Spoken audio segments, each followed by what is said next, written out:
No intros today. No introductions today. None of that. At the intro, I couldn't get it to play this morning. So Monday has already started some kind of way.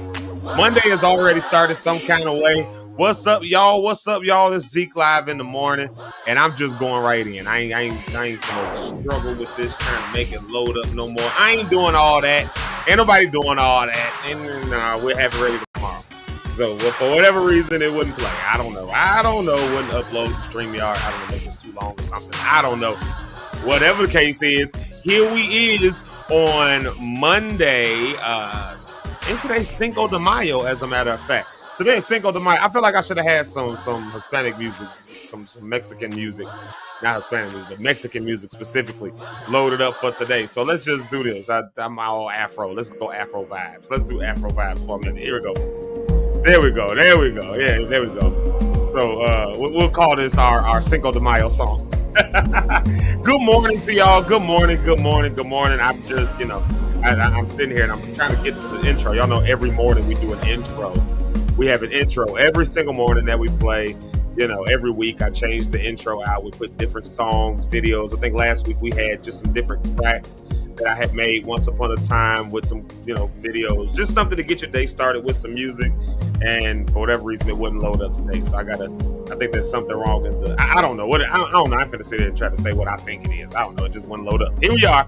We on here live. So nonetheless, guess what? We still made it. It's still Monday. We made it Monday. It's made it Monday. We're right here. So today is Monday, May the 5th. You're locked in with Zeke Live in the morning. I told you I usually got a whole intro thing. My whole routine was just thrown off. So, but we made it here. It's Monday, May the 5th. You made it. I made it. We made it. Here we is. Here we are. And we have reasons to be thankful. We got reasons to be excited. We have reasons to be just grateful. I'm grateful again that I made it. The 5th month of, here we are, entering the 5th month. We entered the 5th month, 5th day now, the 5th month of the year 2025, 25 years into, for us millennials who remember the new millennium, Gen X, y'all remember it too. And all my baby boomers and all of y'all remember what it was to go into the new millennium. Y'all remember going through the 90s? Remember in the 90s when everybody talked about, the year 2000, we thought the year was going, remember 1999, we thought the whole world was going to shut down at midnight on January 1st y'all remember that? Midnight, January 1st, 2000, we thought the whole world was going to shut down. So to be, it was a scary time back then. So to be 25 years later, I was only, I think, 16 or something like that. I think I was 15. I think I turned 16 that year, something like that. But either way it goes, here we are 25 years later, we made it. I was only that, Y2K, yeah.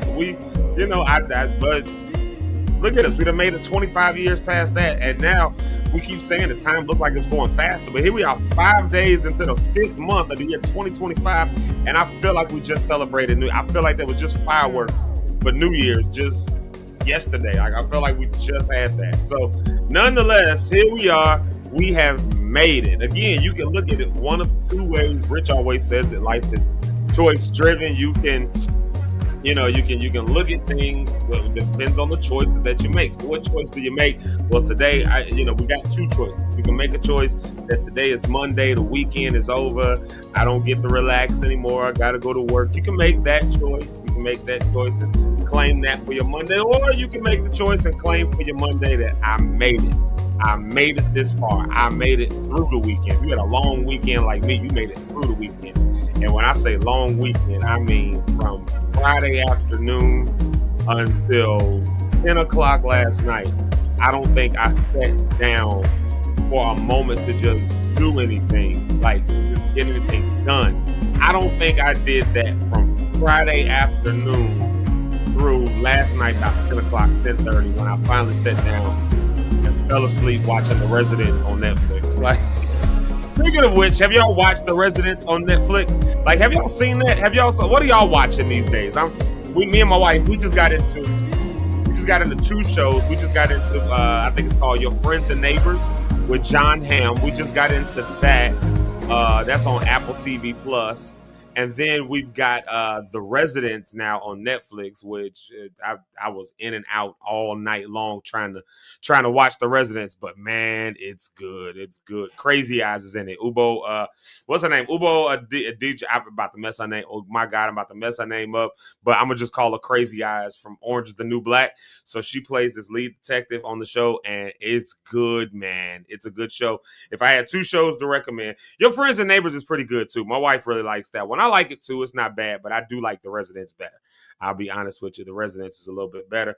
Also, shout out to strong Black women playing lead roles. You know, the Residents is good, but you know, because it's it's a murder mystery. Everyone loves a murder mystery. But the what's the other one? Your Friends and Neighbors on Apple Music. Apple Music, Apple TV.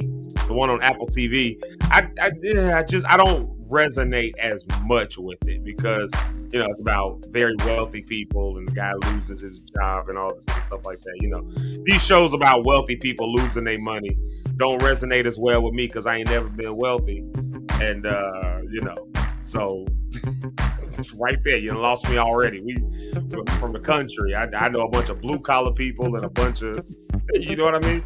So shows like that don't resonate as well. But I don't know. This one, The Residents, is good. But it's still a good show. John Hamm is pretty much good in everything he plays in. Anyways, we've been kind of getting lost in that series, in those 2 series. And I promise y'all last night, that was, I got home from church. I sat down for a minute, fell asleep, woke up, had to do a couple of things, and then went right back to sleep, like trying to watch TV. And it was like 10 o'clock last night when I kind of like woke up and then right after that went right back to sleep. Sat down, went right back to sleep. So I was just exhausted. But again, this is, I got into all of that because this weekend, right, was a long weekend. And again, you can look at it and say, God, the weekend is over. Oh, I got to go to work. Or you can look at it and you can say, man, I'm grateful I made it through the weekend. I'm grateful I made it through the weekend. It was a long weekend. So, grateful I made it through the weekend. Grateful to get to start a new day. There's somebody right now who wishes they had a job. I told you one of the series we're watching, guy lost his job.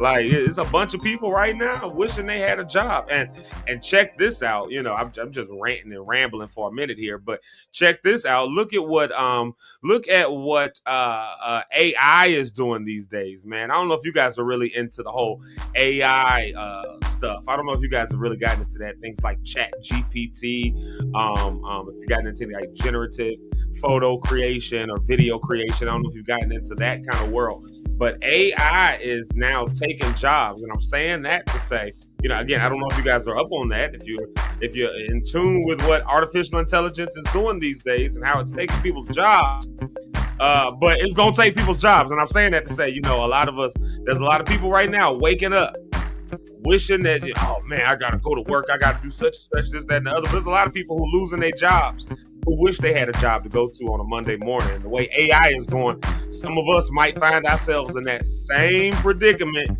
sometime within the next year or so, where we going, dang, I used to be able to do such and such, and they don't even hire for that no more. They do. So I'm saying, be grateful that we made it. We made it. It's Made It Monday. We done made it. We done made it. So great morning to y'all. Good morning to you. Thank y'all for locking in with us. This week is relationship week, and of course y'all know I got my man's Eric Rideout coming on, and Rich Holmes will be on, and Rhonda on the Rocks will be with us a little bit more this week, and we got some other folks that's coming on. We're focusing in on relationships. This ain't gonna be the only week we do this now. This ain't, we got, I got some other folks I'm gonna be bringing on when we do this again, but we will focus on relationships this week, introducing the concept of relationship week, even as far as sending our girl Rhonda on the Rocks on a date. So we're sending Rhonda out on a date. So let me just go ahead and put that out there. And I'm going to mention this all week. I'm going to mention this up until Wednesday. If you are interested, and this is, we're making it open like this. We got a couple candidates, but if you are interested, or if you know somebody who is interested in going on a date with our girl Rhonda on the Rocks, I should have had a photo loaded up. We'll get this next time we make an announcement. Tomorrow. We'll have it loaded and queued up. Y'all already see Rhonda. Knows who lock in. Y'all know Rhonda on the Rocks. That's our girl, our sister, our homie, our friend, with the Rhonda on the Rocks podcast. But, she put us up out there and said, okay, you can send me on a date. Shoot. I said, all right, bet. We did it. We went to dinner on Friday night. It was us, the team, Eric and Rich, and my wife came along. Even Jamaica Lachey was there. And Rhonda surprised me. I didn't know my girl Tammy from college was going to be there. That's like Rhonda's sister. They the sisters. We always called them the sisters. I didn't know she was going to be at dinner. So it just was a huge surprise to me. It just did my heart real well. But yeah. It was, I mean, really well. I was so surprised. I was so shocked. It was like the icing on the cake to see Tammy. These people I ain't seen in years and years, and this 20 years of friendship that was laid out on the table right there. And it was just really good. I needed that moment on Friday night. So thanks to the team for meeting up on Friday at a really good restaurant, and I'm going to go ahead and shout them out now. Asada Grill. Have y'all ever heard of Asada Grill? I don't know if y'all have ever been in Northwest Indiana. There's this restaurant called Asada Grill, and my wife is one of the pickiest eaters in the world, and she liked it. She's like, we're going back, and I think she might have already been back. So like, so if she likes something, that means it's good. So that's where we went on Friday. It was a good time. And so then Rich worked a little bit of magic, went and talked to management and all of them. And turns out Asada Grill has decided to sponsor the date. So they've given some money towards a date for Rhonda on the Rocks. It's a really nice place. Really good food. I ain't gonna lie. I ain't gonna hold you, man. It's real good food over at Asada Grill. Mexican joints, one of Rhonda's favorite places. We said, Rhonda, would you be cool with going here? So she got to kind of control the narrative on that. So it's safe. It's all, it's all that stuff. And Asada Grill was so gracious to sponsor that. So we want to thank Asada Grill. Y'all will hear me mentioning them a whole lot this week because they were gracious enough to sponsor the date, the food portion of the date for our girl Rhonda on the Rocks. So on Thursday, we're sending Rhonda on the Rocks on a date. On Friday, we're going to talk about it. So if you know anybody, if you're interested, go ahead and get your bid in. I hate to sound like I'm auctioning my sister off. I hate to go up to the highest bidder for my girl Rhonda on the Rocks, to the highest bidder. I hate to do that.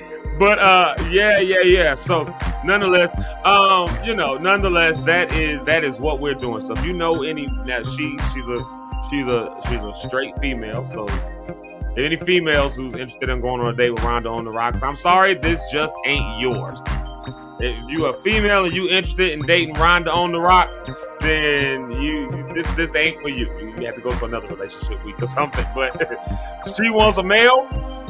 Straight male, somewhere between the age of 34 and I think it was 34. Oh Lord, I should have had this written down. And 50 though. I know 50 is the high end. So nonetheless, if you want our girl, there she is right there. Somebody come date me. I'm a good time, and she is a good time. She's a vibe. That's why we got over 20 years worth of friendship right there. Because she's a vibe. Y'all know me. I'm a vibe. So anybody I'm gonna be friends with is gonna be a vibe on some level, even if you don't see it. But I'm not saying you don't see it. Y'all get to see it every week, twice a week with Rhonda on the Rocks. That she is a whole vibe. You don't want to miss it. Yep, there it is right there. Yeah, 34 and 50. There it is. So I did have the right numbers. Okay, cool. My brain is not going as fast as I thought it was. There it is. Yeah, so there you have it. So if you are interested between the ages of 34 and 50 and you were born a male at birth and you remained a male all the way through, in today's world, you got to make real clarification. You could be born a male and not be one by the age of 15. You can be. I'm not knocking nobody. I ain't saying. All I'm simply saying is that's what she's looking for. She's looking for a male who was born a male, has remained a male for 34 to 50 years of his life, because that's the age range that she's looking for. So there you have it. If you know anybody who is eligible, y'all seen Rhonda, y'all know how she is. If y'all know anybody who is an eligible bachelor, or maybe it's you, maybe you're looking just to go out, have a good time, just talk, have some company. Listen, I'm not trying to marry y'all. I ain't trying to get you married. I ain't trying to do none of that. But we ain't trying to do that. You know what I'm saying? I ain't trying to tell y'all, start planning the future, where you're gonna buy a house at, what kind of kids you're gonna have. I'm not trying to do it. I'm just trying to get two people out on a date to Asada Grill, because it's a good time, it's good food, and they make a good old fashioned. Now listen, I'm not a big drinker, but when I go out, I like an old fashioned. Speaking of your friends and neighbors, the show on Apple TV Plus, John Hamm, who was the star of that show, used to be on a show called Mad Men. I don't know if y'all remember that show about them doing advertising. And his drink was an old-fashioned. And that was right around the time I was in the corporate world, so I figured I needed to learn how to drink old-fashioned because it just sounded fancy, and I've not turned back since. I love a good old-fashioned, and the Asada Grill had a really good old-fashioned. I judge restaurants based on their old-fashions because that's what I'm going to have with my drink. So I judge them based on that, and they make a really good one. So all that to say, old fashions over at Asada Grill are really good. So that's how you know it's a good restaurant. So boom. So if you're into that, and yes to Brony Cat, she says they must live in the Chicagoland area. Now listen, I'm gonna say yes, you must live in the Chicagoland area. But I'll say it. I'm gonna put it a different way for y'all. You must be able to be in the Chicagoland area on Thursday. You got to be able to be here. This ain't a Zoom date. This isn't you got to be in the Chicagoland area on Thursday night. That's Thursday night for a good time. Y'all can work out the arrangements, what time y'all meet and all that. We just know it's going to be Thursday night. I don't know. Y'all might work out arrangements and say Thursday for lunch. I don't know. I don't care. All I know is Asada Grill planned it, and we want to know, did two people able to link up? What did they find with each other? What did they find in each other? Did they find any values? Maybe it doesn't work out. Maybe Rhonda just ain't your vibe. Maybe you just ain't Rhonda's vibe. I don't know. That's dating. That's what it's like. But it's cool to have that conversation and a real thing. So again, thank you to Asada Grill for being so awesome. Thanks to Rich and Eric for working that deal out. They worked that deal out. So, but thank you to Asada Grill for just being gracious. Again, people don't have to be nice. People don't have to sponsor stuff. People don't have to do stuff. But shout out to those who do. So we definitely. These comments got me cracking up over here. You don't know what you was in your former life. All you got to be is a male now in your now life. All right, y'all, let's do this. Because the comments are, I'm over here so I can go ahead to the morning shout outs, and y'all done already took off this. I love it, man. I love it. All right, let's see here. First comment of the day. Let's get some new music. Hold on, let's get some new music. What do I want to hear for some music? Let's see. I'm feeling in a love language. There we go. I'm feeling in love language. So let's do that track. There we go. All right, morning comments. Here it is, the morning shout-outs. Let's just do a few of them so we can get our man Eric Rideout to the stage. I'm a little bit behind the clock. Here we are right here. Let's see. Y'all ready? Give me drum rolls, please. Drum rolls. First comment of the day goes to Sherry Staten. A.K.A. Mama. Brony Cat, they coming for your title, girl. They coming for your title. Mama was the first one on the comments this morning. So good morning to her. She's on the Facebook side saying good morning, family. She's there early this morning. Yeah. Shout out. This is my little thing I put up when the video wasn't loading up. I just typed it in and said, we'll get started shortly. All that's inside the video, but I just typed it. So I got the second comment of the day. And then look here. Here's our man's right here, John Johnson. Y'all give a shout out to John Johnson, Freedom Lighting in Chicago. There it is right there, Mr. John Johnson. And shout out, thank you, Mama, for that one. New month, new attitude. Yes, we are in a new month. It's a new attitude. The sun is not shining here. Matter of fact, it looks pretty rainy and cold. Can't even lie. I got on a sweatshirt and I'm not hot. So there you have it. And here's our girl, Brony Cat. You know she's always going to be somewhere near the top. She's always going to be she's always in the top 5 comment. If she ain't the top one, she's in the top 5. So that's a streak, man. That's a streak y'all don't want to miss. There it is. And this is what I'm looking for. This one right here, because I know she does it every morning, and I appreciate it. Beat to the moon and back. She says, hey, welcome to Zeke Live in the Morning with Zeke Locke, Eric Rideout, and Rich Holmes. Grab your morning beverage and get locked in with Zeke Locke and the Lock Stars. The Lock Stars, that's what I love to see. And just like every time I see that, I tell y'all what I got for my morning beverage. This morning, my morning beverage is coffee in my Santa Claus cup. My wife washed my Santa Claus cup, so I'm using it this morning. And I got coffee. Of course, y'all know how I tell y'all I do it. I drink my coffee black. No cream, no sugar, but I got this flavor one. But maybe I'll bring the bag back in here in a minute. But I don't know if y'all, and I'm going back to some more morning comments, but I don't know if y'all have ever had the Walmart brand Better Goods. The Walmart brand Better Goods. Good coffee. They got this one. It's chocolate hazelnut. And I'm drinking it, again, no cream, no sugar, and it's got good flavor. Walmart did something right with that brand. That great value and mainstays and all of that. Use at your own risk. But for Better Goods, they was on to something with that brand. That it's more high end organic brand or whatever. And they make good everything I've gotten from that brand. I didn't even know it was a Walmart brand. Me and my wife just started seeing it one day at Walmart. We bought something like, oh, this looks good. I think we started with some ice cream. We was like, whoa, that's delicious. And we kept going back. So I looked it up because I started realizing there was all these Better Goods. Like, where did this company even come from? I never seen a commercial or nothing. Found out it was a Walmart company. I said, oh my Lord, I had to clutch my pearls because I was not expecting Walmart to hit us with something good like that. So I'm drinking Better Goods coffee this morning. There's a free advertisement for a company that does not need free advertisement. All right, y'all. Here's our girl, Tara Jones, or as Eric would say it, is so incorrectly and disrespectful. Tara Jones, as Eric would say, or as Tara would put up there, Tara. Here's my auntie, Aunt Regina. I got to reach out to my cousin Jason. My cousin Jason and his wife Io. My cousins Jason and Io, who is my Aunt Regina's children. They have a podcast, God Meets Therapy. It's a good one, man. It's a good one. So we got to get them on the show. But y'all shout out my Aunt Regina. She's in here with us every day. And I love it. I love seeing my auntie on here. I don't know how good it makes you feel when you see family, people who watched you grow up, like support you, man. It's the thing. It's the thing. And there's our man right there, Mr. Eric Rideout. He'll be on here in just a moment. And then, of course, look at our girl. It is Miss Rhonda on the Rocks. Yeah, like I said, she's going on a date this week. We'll talk more about that as we go on here. And then look at our girl, Victoria, a.k.a. Vicky, who always gives such a wonderful morning prayer for me every morning. She types it in. Blesses my brother having abundant, prosper, and joyful day. Yeah, thank you so much for that. I definitely appreciate that. I love that y'all you watch out for us. And here it is right here. Wait a minute. It's Eric's mama, Mrs. JP Rideout. Y'all know what to do. Give the hearts the love. If you over on the YouTube side with her, going over there and tell her what's up. Go ahead and give her a virtual hug this morning. That's mama right there. We got to make sure mama is well taken care of because we take care of ours over here.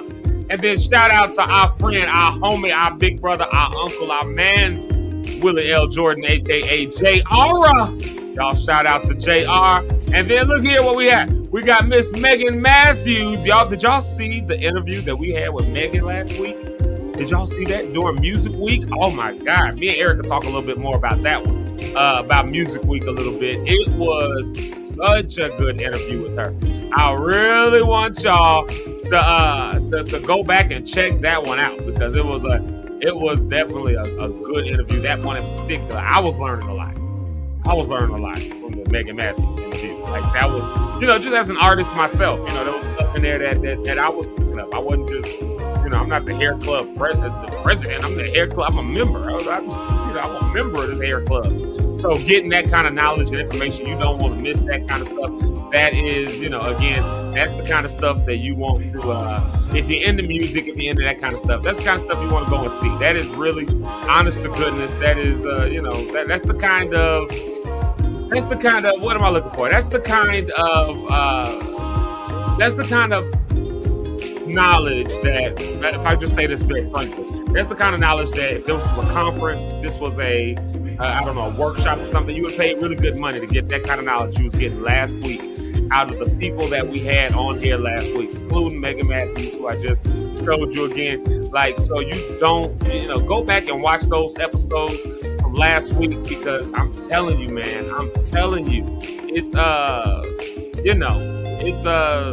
it's good stuff.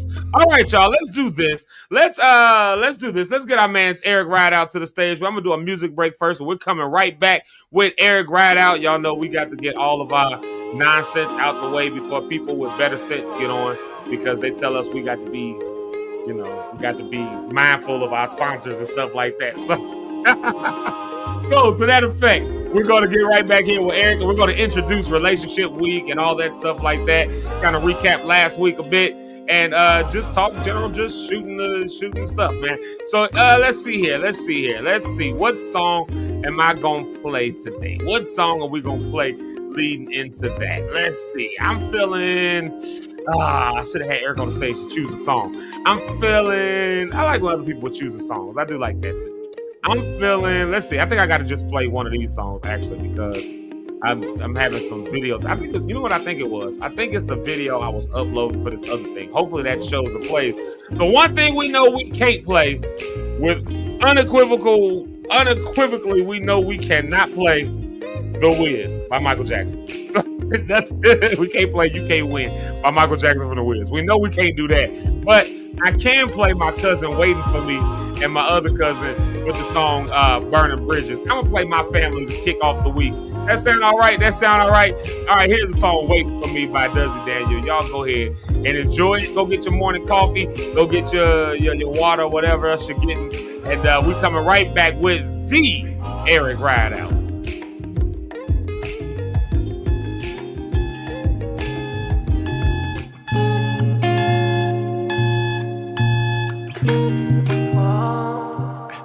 How's life? How's it going? Yeah, it's going.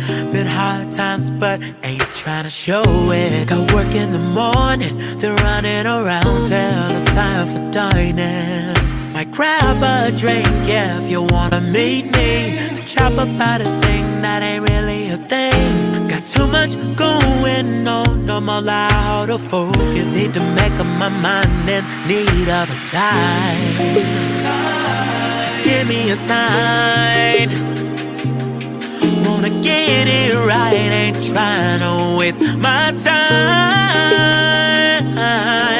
If I change my mind, it's alright, it's okay. If I take some time to figure it out, it'll work out. No, there's more waiting out there for me, waiting for me. I'm walking through that door, embracing endless opportunity, waiting for me.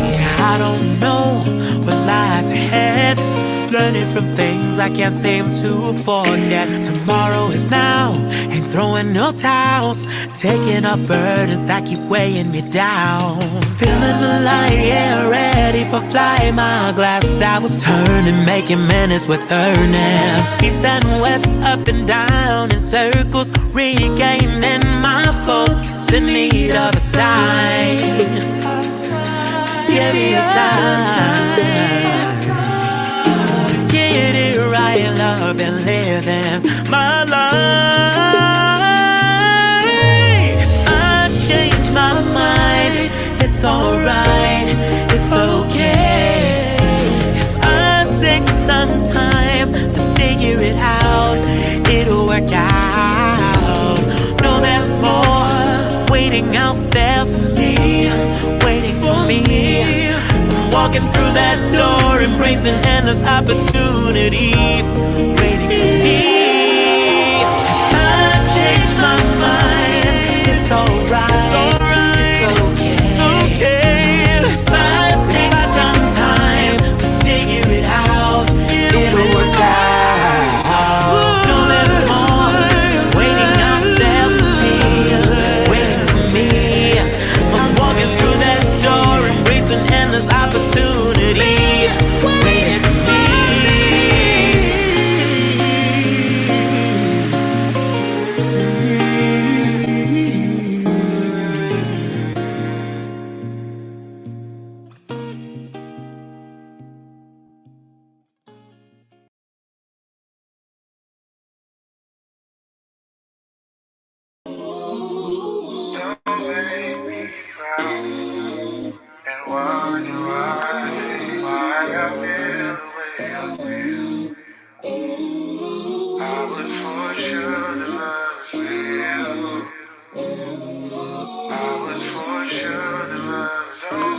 You make me wonder why I even lost you.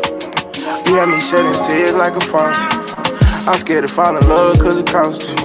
You can feel the pain going through my pulse. You got me out here changing and all. You taking up a space in my heart. Sometimes thinking about the past give me nausea.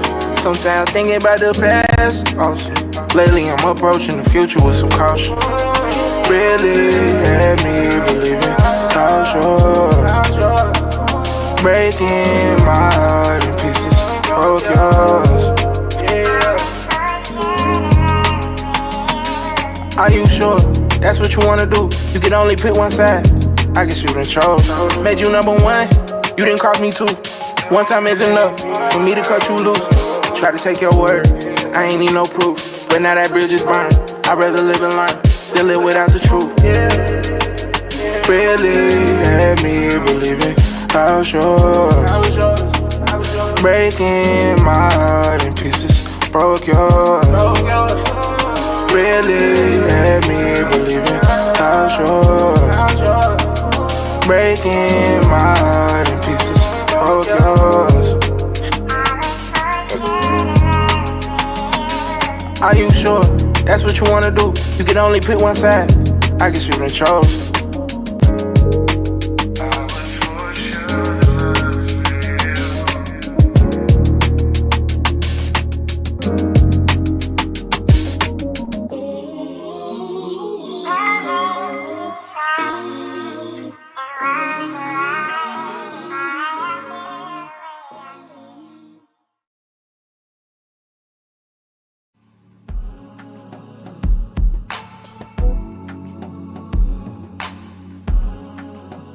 And we back. That was Duzzy Daniel with Waiting For Me, or WFM. And then you have JC with Burning Bridges. There it is right there. Y'all, this is Zeke Live in the Morning. Thank y'all for locking in. You're locked in with Zeke Live in the Morning. I tell y'all every day because I really do mean it. This is a great way to start your day. And we are here. We're here. We made it. We're into May. Oh, I just got a rhyme. It's a great way to start your day, even in the month of May. So go on, stick in, lock in with me. Oh, sign me a record contract, somebody. Find me a record contract. I think I just got bars. Y'all, let's do this. Let's bring to the stage our man, the one and only, Mr. Eric Rideout. Y'all go ahead, give him all the cards, give him all the love, give him all the give it all. Here it is, Mr. Eric Rideout.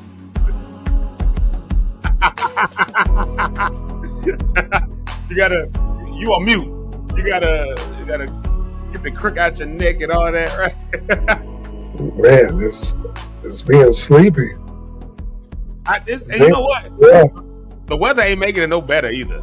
Like, it's so gray outside, and I don't know. Over here it was raining a little early. It's been doing the same. Yeah. And it's just, man. Yeah, it was tough. Like I said in the back chat, I was like, man, I ain't sat down since we left dinner on Friday. Like, that's real. Like, y'all, and this is just being transparent, y'all. I almost texted the team today and said, hey, I'm about to make a post. This is about the second time I did it. This is the second time almost while doing Zeke Live in the Morning. I almost made a post and said, hey, y'all, Zeke Live in the Morning is canceled for today. We'll be back tomorrow. I almost made one of them. I almost made one of them. E, how was you feeling? Yeah, today I would have been all right with it. Yeah, I wouldn't have been angry. Listen, I rolled over. My phone died last night too, so the alarm, of course, didn't go off. So I woke up at like 6. It was like 6:40 something, and I woke up and I was like, "Oh my god!" So, like, because I'm usually up at like 6:15, something like that, to kind of get up and make some coffee, and that whole thing. And so, anyways, I woke up. My alarm did not go off. I just woke up, and I was like, "Oh my god!" Like, so I had to rush. I was just like, "Hey." Trying to get the sleep out your eyes. Yeah, I was like, let me throw a sweatshirt and a do-rag on and jump on here real quick. Exactly what I did. I was laying in the bed. I gotta turn this thing on. I just didn't have it. Yeah, sometimes you just ain't got it, and you just gotta muster through. But you know what's crazy though? It's like when you do stuff like this, like all the time. Yeah. Like you just kind of find your, it's like you find your second wind for a minute or something. You just kind of are able to just do it. Like you go into, I don't know if it's muscle memory or if it's just, you just I think it is. Yeah. It's muscle memory because my eyes was closed and I was on the computer doing this morning. And I was laid right back across the bed. For real. Like I had for real, man. Like I had, I got kind of a system for getting the show going. You know, like I kind of get on, and of course you're logged on at the time, so I get our places set and the whole nine, the whole thing. You know, I kind of got a system, so now it's almost just like it's easy to at least get through the system. You know, this time a month ago, that would have wore me clean out. But you know what I'm saying, waking up that late and trying to get it set up, it's like, oh my god, we'd have been 15 minutes late getting started with the show. So And the I system think- worked. Yeah, I think for me, it just felt like the weekend was long, which is not a bad thing. Mm.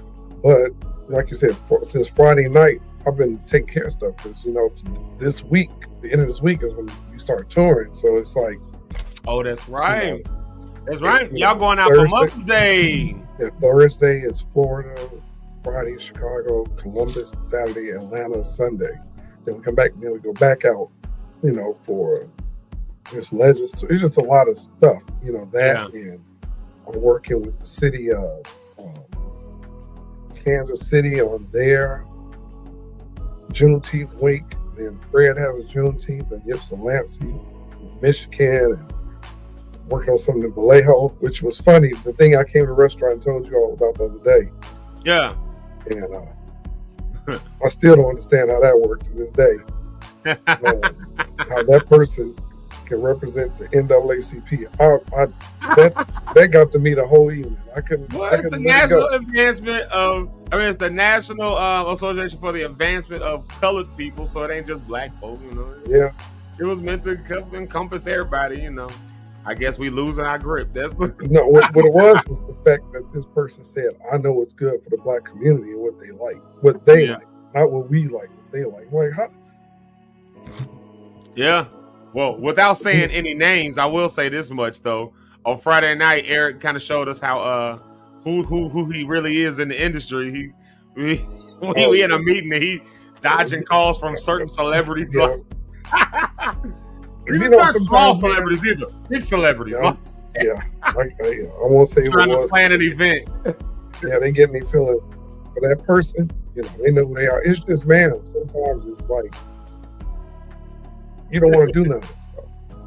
Yeah. You know, I like already got up and took the call, and then Rhonda was like, you need to get off your phone and be interactive. And I'm like, you know, okay, she right. It didn't sound like that, but that's just how it sounded to me at the moment. And man, but you know what? Thank God, because could not be doing nothing. Then I got up this morning. You know how you get ready and I'm in the mirror. I'm like, all of this is going out. I gotta go to the barber this week. It's just a lot. Yeah, I know And about then all that still, going out. yeah, man, we still got the 9 to 5s. Right. When this is done, I've got a guy I'm training right now. Like, so I got to, as soon as this is done, I'm like ready on that. It's just, you know what I'm realizing? It is so important to take a break. You got to take a break. You know something, and without going a different direction, because I know we're in relationship week and we'll start talking about that. But right now we just shoot it up. Like I look at like the 10 Commandments, right? You know, like, and a lot of people, you know, we've largely, by and large, we think we obey the 10 Commandments. For by and large, most Christians don't really like head over heels, because you look at things like the Sabbath, for instance, right? You know, like one of the 10 Commandments is remember the Sabbath and keep it holy. And I think that there's something in that, which is a day of rest.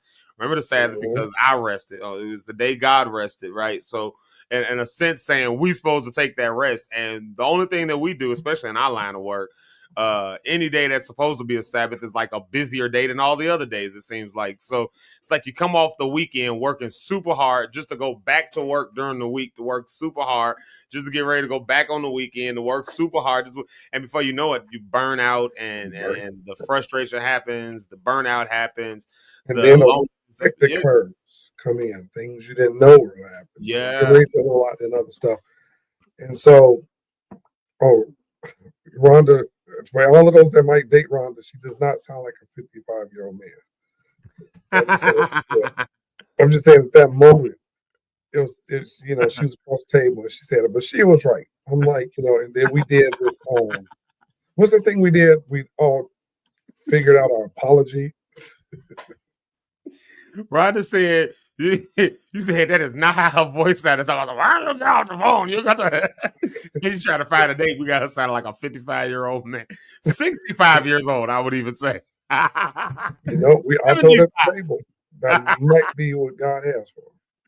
Maybe God wants you to have an old man, Ron. There's an Or old man, pastor. 75 years old. Yeah, Pastor that's about to. Would you take a pastor that's about to retire? Like, right. That's a good question. He's about to retire. He's not a pastor anymore. He's gonna have all the time in the world for you. 75. Yeah. Abraham was 75 when God told him he was going. Sarah and Abraham. 25 years after that before he finally did. So, Rhonda, you that young engine. So, yeah. Sometimes, listen. You might breathe life back into that. Although I don't know, because these older men today, but they are not like the old men when we was growing up. But old men when we was growing up was back issues. These older men, you got people like I'm not calling you old or Dietrich or anybody like that. I'm saying, but you got people in their 50s now who performing better than people like I'm using Dietrich as an example here because he's 51. Ty Tripp is almost 50, but they energetic, jumping, they working better. Franklin. Yeah. They perform better than some of the 20-year-olds and stuff like that. 50 used to be a death sentence, boy. You done made it over. You have to. People halfway to the grave, 1 foot in the grave, and all that stuff. Right. These new cats. there are men in their 70s still having children out here going strong. It's a different ball game. Y'all hate me about a 75-year-old retiring pastor. No, we don't hate you. We just try to explore options. Yeah, Janet Jackson is close to 60. Yeah, Janet Jackson is close to 60. I would. Angela Bassett. Yeah, Angela Bassett. Well, my love life is a joke to y'all. It's not a joke. We're exploring all options. This is a tad bit funny, but it is just exploring all the options. And I don't know. Well, go ahead. No, go ahead. Now you go. The song you played before this one. Yeah. The instrumental. Is that one of yours? Which one? The one that was just playing? Yeah, the one before that. Let's see. Yes. This one right here? I'm going to play it again. This one right here? No. I know that one is the other. Which one? When you were doing announcements. You was like, the shout out. She was like, oh, let me play something. And you played, it's the other one you played. I don't remember what I was playing. Oh, yeah, I was playing this. Yeah. That's yours? Yeah. I did not know that was one of yours. Yeah. Oh, you haven't heard it yet. That's why. Yeah. Yeah. I wrote a song. This ain't a gospel song though. It's good. I wrote this song. Me and my wife was in the studio and I wrote a song. I just go. Relationship was good that night. That's all I'm saying.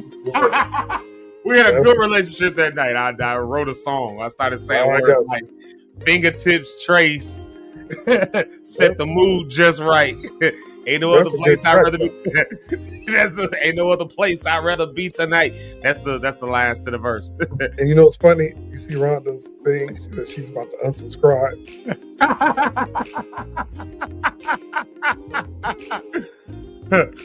What that mean for that? She said those are women. Oh man. But, yeah, well. He said 60 is the new 40. Look at that. Man, so I mean I got 20 years of 40 to look forward to. So, so what is 40 the new then? Like, because 40 don't feel like what 40 is supposed to feel like. They told me 40 was like, the world was middle age now. And I don't feel like I'm even an adult, let alone 40. Like, what is that? You know what? That's true. The thing that kicks in at 40, the night the clock strikes midnight when you hit 40 is when we were talking those buttons come on all through your internal body. This pain receptor here, this turn on, now you use it more. This is like somebody inside, like little man, turn everything on. But other than that, no, man, I don't feel that way. I look at a lot of people, man. The older you get, it's the more life you have. Yeah, I know it's reversed. So I know, honestly, you get certain ages when we get up. We got more years behind us and in front of us. But who says it has to be depressing and bad? Yeah, just doing this on your way to the grave, like that's like I'm headed there anyway. Let me go ahead and put some skates on and get there fast. No. It's like I love getting up and You know, something Rich said the other week that was funny. He get up and just look out the window and stuff like that, and look at this grass. Just get up. Yeah. I used to get outside, take a deep breath, and just look outside like, wait, when did I want to do this? But at the same time, man, I'm grateful for my life. I mean, I get up, I travel all the time, I see the world. You said grateful for what? My life. Oh, it cut out over here. I thought you said grateful for. I kid you not. It sounded like you said I'm grateful for whoremongering. I was like, what? Jeez. I'm just saying, that would have been the whole word. Yeah, that's like calling a prostitute a harlot. You know? What does that even mean? Whoremongering. What is whoremongering? Like, what is old preachers in the country say it all the time. Cut out all that whoremongering. Like, what is whoremongering? Whoremongering and midnight rambling. They used to say. And I don't know. I guess rambling. That's wild. They used to say, you never heard that, church? I have. It's crazy that like these. What is a midnight rambler? You a midnight rambler? Like, what are you doing? Because when I used to hear that as a kid, I thought that you just got up at night, started just messing with stuff, moving stuff, and messing with papers and stuff. I don't know what the hell is. What the world is that? But whoremonger is in the Bible. Yeah, it is. Yeah. I just don't fully know what a whoremonger is. That's all I'm saying. My head is a person who goes and gets whores. That's what I thought it was. Somebody who mongers whores. What does monger mean? Do you monger whores? I mean, what do you? What these to say? You wine bibbler. That's the other one. So there was some names. That's what he said he was grateful. That's what he said. I never said that. What I said is I'm grateful for life and being able to, the older you get, man, I just feel like certain things in life change. Certain things in life change. The older you get, you tend to not care as much. Yeah, that's true. That's true. You know what? The older you get, you tend not to care, not care about people, but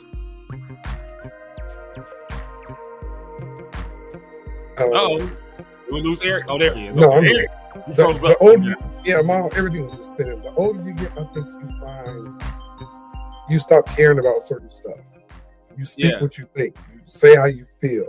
You enjoy life a little bit more. And the things like Rich said, I never sat and looked at grass. But for Rich, that was something to him. He said, man, my Lord, I need to put this down. And I laughed when I heard it, but I'm like, man, I'll be sitting looking at trees. I'm like, what the heck? I'm not part squirrel, but it's just life changes the older you get. Yeah. And you begin to be appreciative of the things that when you were younger, you didn't care about. I would run through your grass if you had keep off the grass line. That didn't mean nothing to me. I go get my bike.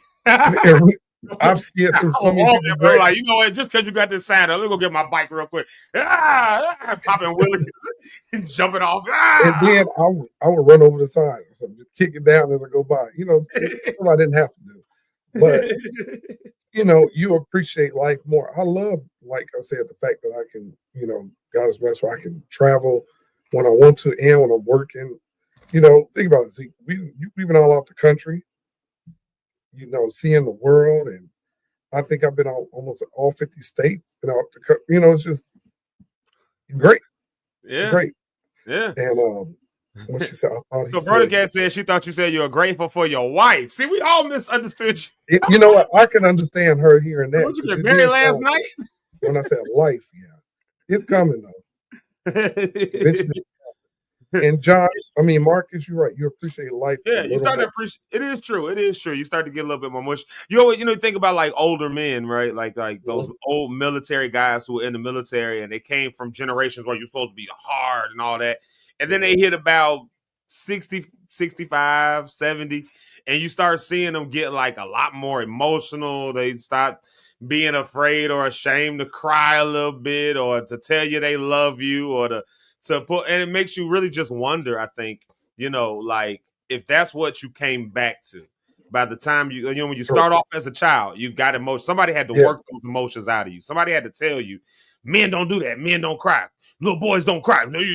Somebody worked that out of you. So you started off unafraid to express your emotions. You went through most of your life afraid to express them. And by the time you become an older male, it's like you right back to where you were at square one, where it's like it's okay to show some emotion, to tell somebody you love them, to tell your brother, hey man, I love you, man. I'm glad that you did. You know what I mean? Like you stop having these that's weird. A good point. That's a good point, though, what you just said, because you think about it. Can you still hear me? Yeah. Okay, because you think about it. Back in the day when you was young, Rich kid, hey man, I love you, bro. You're like, man, that's get that old weird stuff out of here. We would laugh. And now it's different. When fellas, all right, love you, man. You used to not hear that, but the older you get, and you're right, the emotional part of a male comes out more. And you and I both know, so I ain't gonna say his name, that we work with, and bro would get emotional in a heartbeat. We talking, and like when we had that meeting that time, it was like my leg, and everybody started crying. It got all emotional. Everybody in the room was teary-eyed. I was like, what am I teary-eyed for? But that's life, And the thing is, too, man, the older you get, more opportunities come your way, to be honest with you. Because in certain ways, more opportunities come to you because you've acquired information over the years, knowledge, you've acquired skill. And so, yeah, man, I think you become a better person the older you get. Yeah, no, better.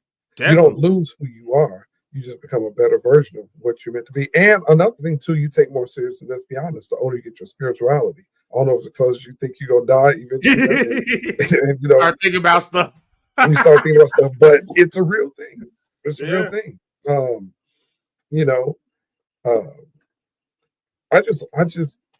That's just where I am, man. I just learn to appreciate more stuff. And then I was sitting here watching something. I meant to say this the other day. And I had one of the moments like you had the other day. I was watching the clip of LXW at embassies in Gary. We went to Gary. About that and then, I was watching that. And then I watched another one when we went with Dietrich to, what's that, Rockford? When he was when Lori brought him to Rockford. Remember? And Salmon and played with him at that big church. I watched that, and I was like, man, I watched the old rehearsals. Like, these were moments, and to look at everybody, Shamika and all these different people in the crowd, and Joshua, not Josh, but Joshua, and Obi and everybody. I'm like, man, this was a moment that I can get where it become an emotional moment. I've had that from watching old videos from Fred or watching things from Dietrich. So like I remember I was watching what was Church on the Moon and listen to that record. And I remember when it came out, he called me, and me, Nina, a bunch of us in Chicago got together with him and did stuff. When you see stuff you've done, I was watching music videos of the night, and J Moss Guys Got It video came on. And I was laughing at it because I coordinated that video, and Nina's in it, and a lot of BRL. And now it brought me back to the BRL days because all of them were the crowd in it. And man, Dietrich's video I did for him. What was it? Lord, I Need Your Help. And it's funny. It reminded me of the church. We did the hospital scene at this church in Griffith, Indiana, Pastor Jefferson's church. His hallway looked like a emergency room. It's white with the walls. And Dietrich, his wife had died in the video. If you remember the video, he's sliding down the wall in the video in a nursing home. We did that at a church. And then people was having church down there. They was in there shouting stuff. We up there cutting the video on their church. But man, those are memories that, those are times in life that I would honestly, if I could go back to certain times, those would be the moments that I would go back to. Yeah. Watching BRL Chicago, the kids, the phase 2 growing up what they did, those times, man. And then just stuff from in life, man, just certain moments of people you've met in contact with.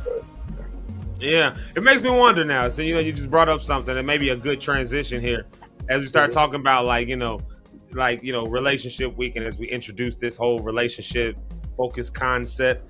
Coming from a male's perspective today, today we'll kind of look at a male's perspective and we'll kind of spend some time just talking about different perspectives and all that this week. But you just brought up something that's real good. Like, I wonder how much impact that has on relationships. We're talking about relationships. I wonder how much impact that has, because let's say you're, I don't know, 23, 25, you meet somebody, you get married, start dating, whatever the case may be. And this hard, and you've learned to kind of have this person in your life, and then they get a little older and they start softening up a little bit. They start getting a little softer. Like, it makes me wonder, like, is that, what do women think about that? Like, do they appreciate that? You hear a lot of women say, I wish you was just a little softer. You ain't got to be hard all the time. You ain't got to be, but to see that actually happening. But now you've spent, I don't know, let's say y'all got married at 25, and now you're assuming it's a long-lasting marriage. Now you're in your 60s or something, and you're noticing the change happen with your spouse after you spent your whole life learning how to deal with this guy. Now you start to become more of this guy and the hugger and the, and it just makes me wonder, like, do women first off appreciate that? Do they like that? Do they want to see that? But the other thing makes me wonder is if we should have just been that way to begin with, just stayed that way to begin with, just emotional, not afraid to express our emotions. And it seems to me like that's kind of what the trend is now. It's like it's becoming less popular to be that guy who is just hard all the time. You know what I'm saying? Like, it's becoming less popular to be the guy who's just hard like, if you ain't got no depth besides just anger and fighting, and if you ain't got nothing besides that, then what are you offering inside of a relationship? And I think a lot of women are less. Well, no, I was just gonna say, I think a lot of women, and we'll let Rhonda kind of say this when she comes around. Well, I think a lot of women, though, it seems, from my view, I don't know, I'm not a woman, I've never been one, and so, but from my view, it seems like a lot of women are less interested in, again, the guy who's hard all the time, because now you live in a world where they don't need a guy to necessarily bring the they don't need a guy to bring all the money and that necessarily. They don't need a guy to, because they got job stuff. So they got hard lives out there in the workforce. There was a time where, the wife was at home raising the kids, cooking the dinner, barefoot and pregnant. But, then women started being in the workforce and having jobs that were just as stressful as ours. So when they come home, they ain't trying to deal with, just like we come home, we ain't trying to deal with a woman with an attitude. It's like they not trying to come home and deal with a nigga with an attitude. Like, we can show our attitude differently, but and Zeke, by the way, take the private chat real quick. But because I think she needs to hop on. But yeah, man, I think relationships change. I think life just changes who you are. Your spouse changes over time. I think life changes who you are. And that old tough stuff, the older you get, what you walk around being puffed up and puffed up, chest stuck out, you're mad, you're angry, you want to fight. The older you get, you calm down. And I think you calm down, you turn as time goes to who you are supposed to be. Yeah. And I do think sometimes a woman like, nigga, where was this at 20 years ago?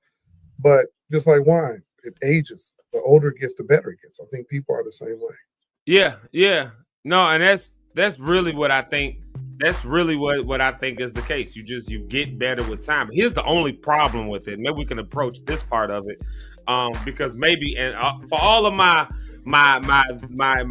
lock stars who have been down this road before, whether you've been married, whether you've been divorced, whether you've been in a marriage that's lasted for a really long time. Now this week is a good time to chime in, because us young folks, I'm recently married. Rhonda, we trying to send her on a date. Eric done went through what he went through. At some point, I'm sure he's gonna try to marry again. He's got a lot of love to give. It'd be a good time now to chime in and help us understand some stuff. Because the question I'm wondering now is, again, is it just better to just live fully in the fullness of your emotions and who you are, so that you can work through that stuff all the way through life, so that by the time you get old, you're not trying to sort through being a new person now all of a sudden. You know what I mean? So maybe that's something we can address in a minute here. But let's do this, E. Let's take a music break right quick, and we're gonna come back with our girl, Miss Rhonda on the Rocks. I know it's a different week this week, y'all. Rhonda's usually only here on Tuesdays and Fridays, but this week is a little different. It's relationship week, and we try to get her hooked up with somebody between. I was about to say Deacon Ernest, where are you? I was about to say we try to get a retiring pastor. Deacon Ernest Smith, wherever you are. I heard to say it before Rhonda gets on the screen, because when she get on the screen, she's gonna be like, "Nigga, let me tell you something." So let me hurry up. Let's do this real quick. Let's do a music break.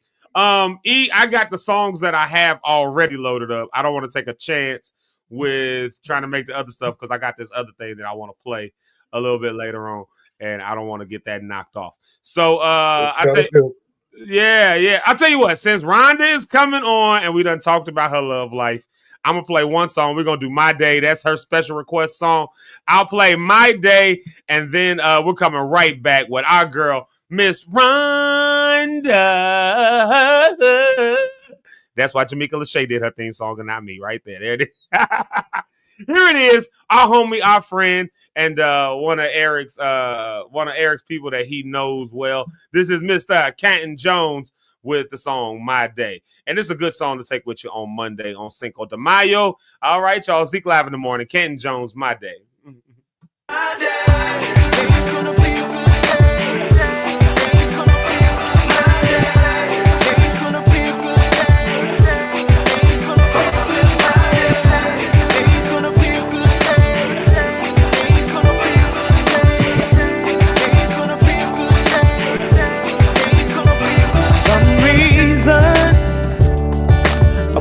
on the right side of the bed,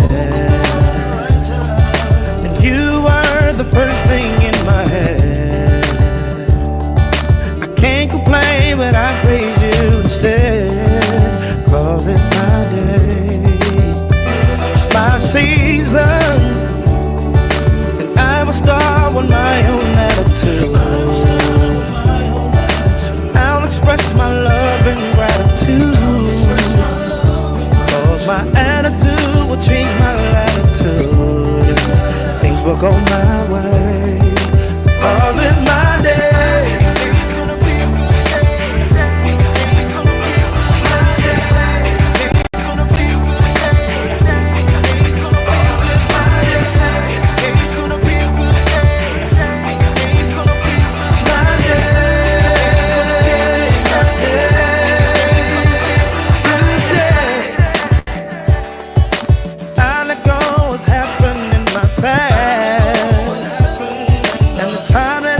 Somehow finished last.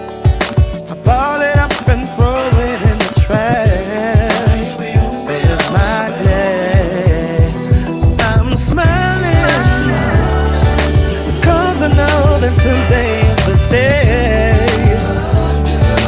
Happy not because of yesterday, but I'm happy 'cause I'm starting with today. Things will go my way, 'cause it's my day. It's gonna be a good day. It's gonna be my day. It's gonna be a good day. It's gonna, 'cause it's my day. It's gonna be a good day. It's gonna be my day. My day.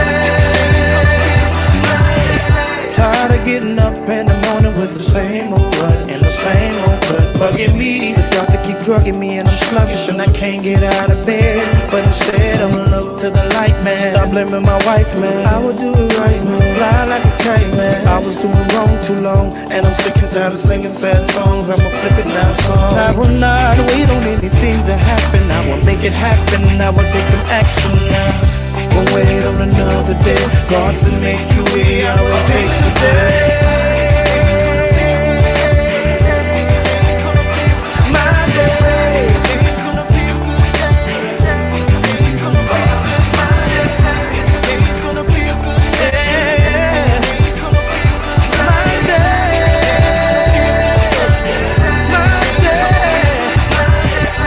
This is the day that the Lord has made. It's gonna be a good day, and I I will rejoice and be glad in it. It's gonna be a great day. But this is the day that the Lord has made. It's gonna be a good day. And I will rejoice because it's my day. Cause it's my day. Yeah. Y'all don't need to hear me singing. Y'all need to hear this right here. Y'all need to hear our favorite song. This one right here. It is time for our girl, Miss Rhonda on the Rocks. Y'all know what time it is when you hear that song. Let's bring to the stage our girl, the one and only Miss Rhonda on the Rocks. Good morning. Good Monday morning. Good Monday. We never see you on Monday morning. It's a treat. I know. Surprise. Relationship week has brought us treats. Yes.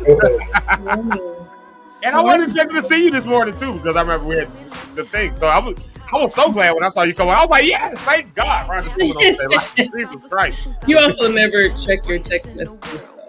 This is true. I don't. And then by the time I go into Do Not Disturb, I'll be like, I gotta go back and look at all this stuff. And by the time I see it, the conversation done moved on 4 different ways. I'll be like, yeah, it's 2 days later. Like legit, I'd be like, I was left out. I left myself out. Like, the people that came up with solutions to the questions they was asking and everything. I'm like, all right, well, I guess I worked myself out of that. Like, yeah. So I figured if I just came on and talked to you in this chat, then you would read it. His attention. You gotta know where to find the people. That's what. Yeah, I'm like, let me just log on because you gotta know where to find the people. I get it. I love it. Rhonda, welcome on a Monday. We see you on Tuesdays and Fridays, and you're here on Monday, and this is great because we're talking relationships and we're talking about just all kinds of relationships and all kind of other stuff like that. And of course, we're sending you out on a date. I know. Yeah, I just dated myself by talking about a date. So there you go. Like, we're sending you on a date. So yeah. So I guess let's do this because we only got you for a couple minutes. So since we got that, like let's just kind of go there. This is a good way to start the week off, actually. Okay. You know, we're talking about all this different stuff, you know, about the men's emotions and all that. And we'll take some men time after you have to get out of here. You know, but here's what I'm wondering. Here's what I'm questioning real quick. Jesus. I did not need to sniff in the microphone. You know Zeke gets distracted. Jesus, I wish y'all could see the chats that we'd be having backstage, y'all. I don't wish that they could. I'm glad that they can't. Actually, I'm finna get out of here. I don't want to see the private chat either. I think you do. No, I don't want to see the private chat. I forgot what I was about to say just there. Oh God. We were talking about men's emotions. Men's emotions, yes. Relationship week, sending you out on a date. So let's do this. Let's go here. What kind of a male? What kind of a man? We know 34 to 50, but in that 34 to 50 range, obviously, there's a lot of different things that happen. I mean, me at 34 was different than me at, I guess, me at 44. I guess, I don't know. I ain't made it there yet, but I might go back. I might revert back to 34. But I mean, at 40, I know that, I know that there's some differences in the way that I approach life. And, I look at people who are maybe 5 years older than me. They approach life a little different, and people 5 years older than them approach. So we go through these seasons, 5 to 7 years, where we change and all that. So that's a wide range, which means there's something that's a silver lining between that wide range that you're looking for in a male or in a partner, or just for this week, just in a date even. Like, so, so what is that from your perspective, So I like men that like to have fun, like to have a good time. You have to have a sense of humor. I spend 90% of my day laughing. When I am not asleep, I am laughing because I just love it. So you definitely have to have a sense of humor. You don't necessarily have to make me laugh. You know what I'm saying? Like, I'm not looking for a comedian or a clown.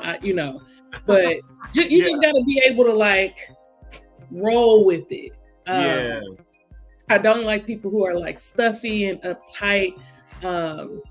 I appreciate men who are like polite and considerate to people who are serving us and things like that. You know what I mean? Like, if you're rude to a waitress or a waiter, I'm gonna side eye you.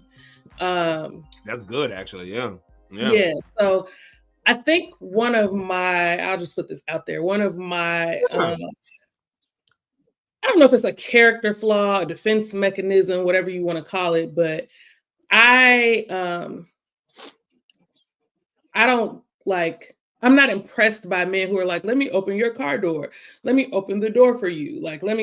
It's cool, but I don't expect it because I just do it myself. So but I've had men who've been like highly offended by that. So I would try to like, It's not like, no, I don't need you opening my door. I'm gonna open my own door. That's not that. It's just a habit, right? Like, I get it. Yeah.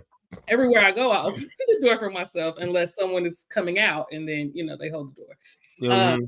So that'll be something that I have to like get used to. Again, I don't know. I'm gonna try to be extra conscious of it on Thursday with whoever I go out on a date with. So I'm just putting that out there in advance. It's not me trying to be rude. It's just like a habit. That's not that uncommon. That was a thing. Honest to God, when me and my wife were just dating, like back when we first just started dating, because I was raised that way. Like I open doors. I'm the kind that I'm opening the door. The car door, I open that up. Now we've been married now, we've been together, so she'll get their own car door. But when it comes to a door, like walking into a building, like she's got it a habit now where she just walks up to it and she just stands there like until I come and I grab the door, like but it was not like that at the beginning. I will say it was not like that. She would be grabbing the door. It's like, I don't know, it's just a chivalry thing. I don't know. And I don't know if it's like for instance, walking down the street. We do a lot of walking. Me and her, we like downtown. We do that, and just the way we adjust our bodies when we're walking, she knows come on this side. I'm gonna say something if she's on the curb side, or I'm gonna work my way over there some kind of way. If we cross the street and we're on the other side, I'm gonna work my way back on the other side of the street. And she just knows to do that, and she just naturally adjusts. But going into the relationship, no, not at all. Please, God, no. That was why I know how to open my own doors. I know how to do my own thing. It was that. And for me, I don't know if I was necessarily offended. And that's actually a good exploration. Was it offended, or was it like, I don't get it? Maybe it was a little bit because it's like I don't get a chance to show myself as a man in this moment. Like just the chivalry that my mama taught me. I don't get a chance to show it to you because you won't open the door. Like, I don't know. I don't mind like the gentle reminders, right? Like saying, no, I got it. And then it'll like click in my brain. If we walking up to a door, you better beat me there because I'm going inside. Now let it be cold or raining. Like I'm going to sprint to the door. So you're going to have to run faster than me, which chances are you probably will have to run faster than me to grab the door before I do. So it's definitely something that I have to unlearn. But I'm getting there, Yeah. And it's just a thing. And I guess it's one of those things where also if you can answer this for me. I don't know. I don't know this. But if you don't know a guy, that you maybe don't even necessarily know he's going to be the guy who does that, Exactly. Because every guy ain't that way. Every guy ain't a open the door and every guy ain't that guy. Like, let me ask you a question then as a woman. If the guy, I know you gave us your rules about to come to your house, but say they come to your house eventually to pick you up. What if they blow the horn? Is that offensive to you, or do you want them to come to the door? If they blow the horn? If they blow the horn, some guys do that now. Come pick you up. Yeah, I know that. My mom. I would go to the door and knock and let her know. Yeah, like you. I mean, I would almost rather you text and say, "Hey, I'm outside," or call and say, "Hey, I'm outside," than to blow the horn. Like that. That is just like next level. Yeah, that's like I'd rather you text like, "Hey, I'm outside. You want me to come to the door?" Because I may not want you to come to the door. I might be like putting my pants on. Like, who knows? So, blowing the horn is not gonna work. Here's another one. Then you're in the car. You're with a guy. Are you okay? this is my thing. I've always done. It's just me. If I'm in the car with somebody, I may have the music on, but it's going to be down so we can still have a conversation. Mm-hmm. But I saw not that long ago a young chick about where I stay was going out, and her dude was picking up. He's a young guy. They were in their 20s, so they don't know no better. Some of them. And he pulls up, and that's what made me think about the blow horn. Like, bop, bop. You have to blow on the horn. He had his the baby playing, and he up in the car like this and all this. And she come to the door, and I saw her come outside, look at him. She just stood there. It was like, and this dude put the word out, hey, yo, come on, let's go. I'm hungry. She was like, no, don't come over my house blowing the horn. This is our first date. She said, you come get me. She come out, he get out the car. Man, what you tripping? Come on, chick. Literally, come on, chick. You take her to the car, go around to her door. This dude walk her to her door, but then he go back around and get inside. Get in the car and open the door. And I'm like, I'm watching, and this girl, she must have been raised that way because my daughter would do it too. She turned around, got her purse, and went right back up in the house. And then I can hear her talking through the window. You have a great day. That's all she does. Have a great day. Yeah, I feel like people show signs of that type of foolishness before you even get to the first date. I can almost bet he was late. I can almost bet probably was playing. I can almost bet that she was going to get in the car and he was going to be like, so where you want to go? Like, I can almost bet that all of those things happened if that was his behavior on the first date. Yeah, interesting. That's a little extreme. So you wouldn't have came out. No. I remember one time to my house, so you wouldn't have had to open my car door because I would have been in my own car. What you have to say, Zeke? I was gonna say I remember when this wasn't the first time we ever went out, but I remember one time me with my wife. I just tell those stories. I won't tell a whole bunch of other stories. I tell ones with my wife, so I hope she all right with me being vulnerable. But I remember going to pick her up one time. She was at her mom's house, and I was going to pick her up. And I actually did. I called her or texted her or something like that. It was one of those things, I like I'm on my way kind of a thing. She said, text when I get there. It was one of them. We had arranged it. And so I did that, and then I sat in the car, and I was actually, I think, on the phone or something like that. So I was still going to get out, come knock on the door, because that's just, but I was like on the phone, and I did text to say I was on the way, because that's what she told me to do. And she stepped outside, and her mom stepped out with her, and was like, and gave that look like, so you not going to come knock on the door? And it's like right when I'm literally like turning the car off, about to come get, and she get, oh no, because you don't do my daughter like that. You don't come in, like, no, you get out the car, and you come in. It was one of those things where it's like, oh, we had arranged it already. She was cool after that. But the standard that was set for her daughter was, this is, you ain't no hunk. My daughter ain't no honk the horn type of girl. You what? Like we ain't no text and I come outside type of. No, you show some respect. Come in here with me. And that was how I met her mom. This is a question for Rhonda. This was on for Rhonda. So say you're on a date, right? And say you decided with the guy, hey, I'm going to pick you up. Okay. You pick him up.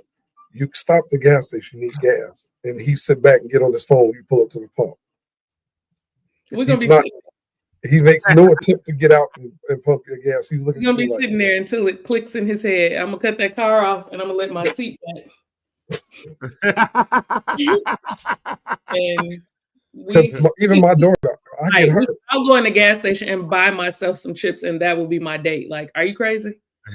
About pumping gas? Yeah. Yeah, I already hate pumping gas. I already hate it. It's one of the worst chores that I have to do, and I have to do it so regularly. I was leaving Tammy's house last night. It's maybe 9:00. She lives an hour away from me. Oh, God. And I got in the car, and I was like, I have 85 miles to empty. Yeah.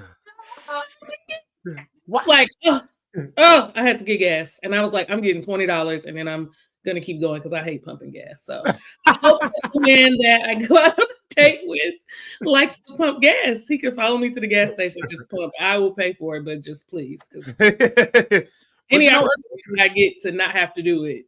Yeah.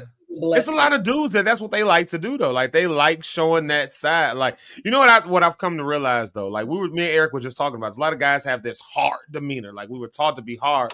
So it seems like for a lot of guys, the way they show their soft side is in doing these chivalrous types of Acts of things. service. Like it's my way of showing that I'm Acts of actually genuinely interested in you. So I'm going Mhm. to open your door, or I'm going to pump your gas. I'm going to make sure your car has this in it. And like you were saying, I think last week, I don't necessarily need that. Like, yeah, I want you to pump my gas because I don't like doing that or whatever.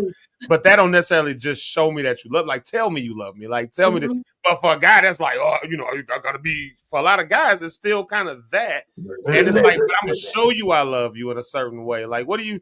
What do you think to that? I mean, you know what I mean? I don't even know how to pose that into a question, but you smart. Like, yeah, no, I think that's why, like, I think people think that love languages is so cliche, but it really does put a name to an emotion or a feeling. And I think that knowing how someone feels loved and how they receive, like what love looks like to them, is so vital because it's not the same for everyone.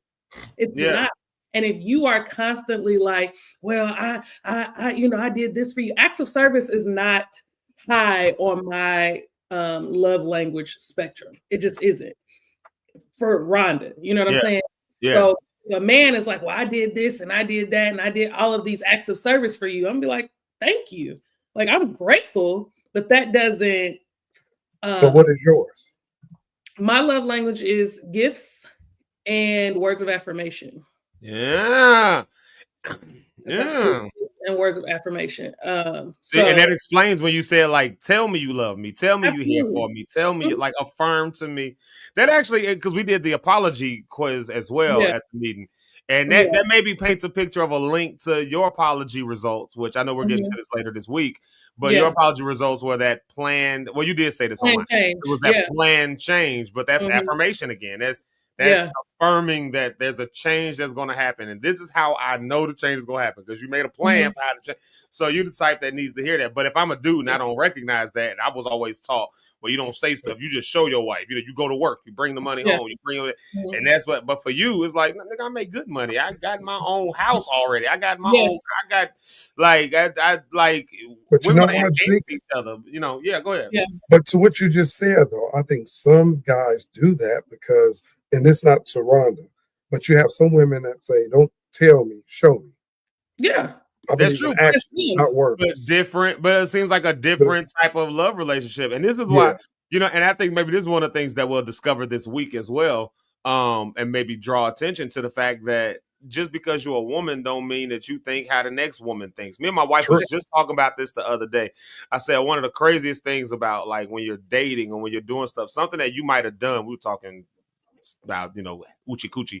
But we were talking about like doing the Uchi Coochie, right? But we were just talking about like how you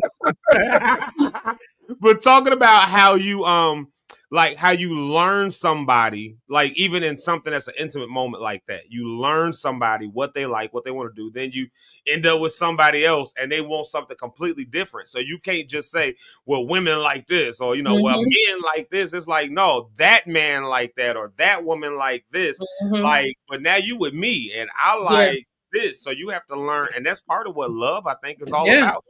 That's learning so funny. A whole other person. That's so funny that you mentioned that, because Tammy and I were having that same exact conversation yesterday in regards to like sex. Like the older you get, or the different people, like things change. You're not the same person from when you like first came out the gate or whatever you want to call it to now. Like your body changes the older that you get. You change.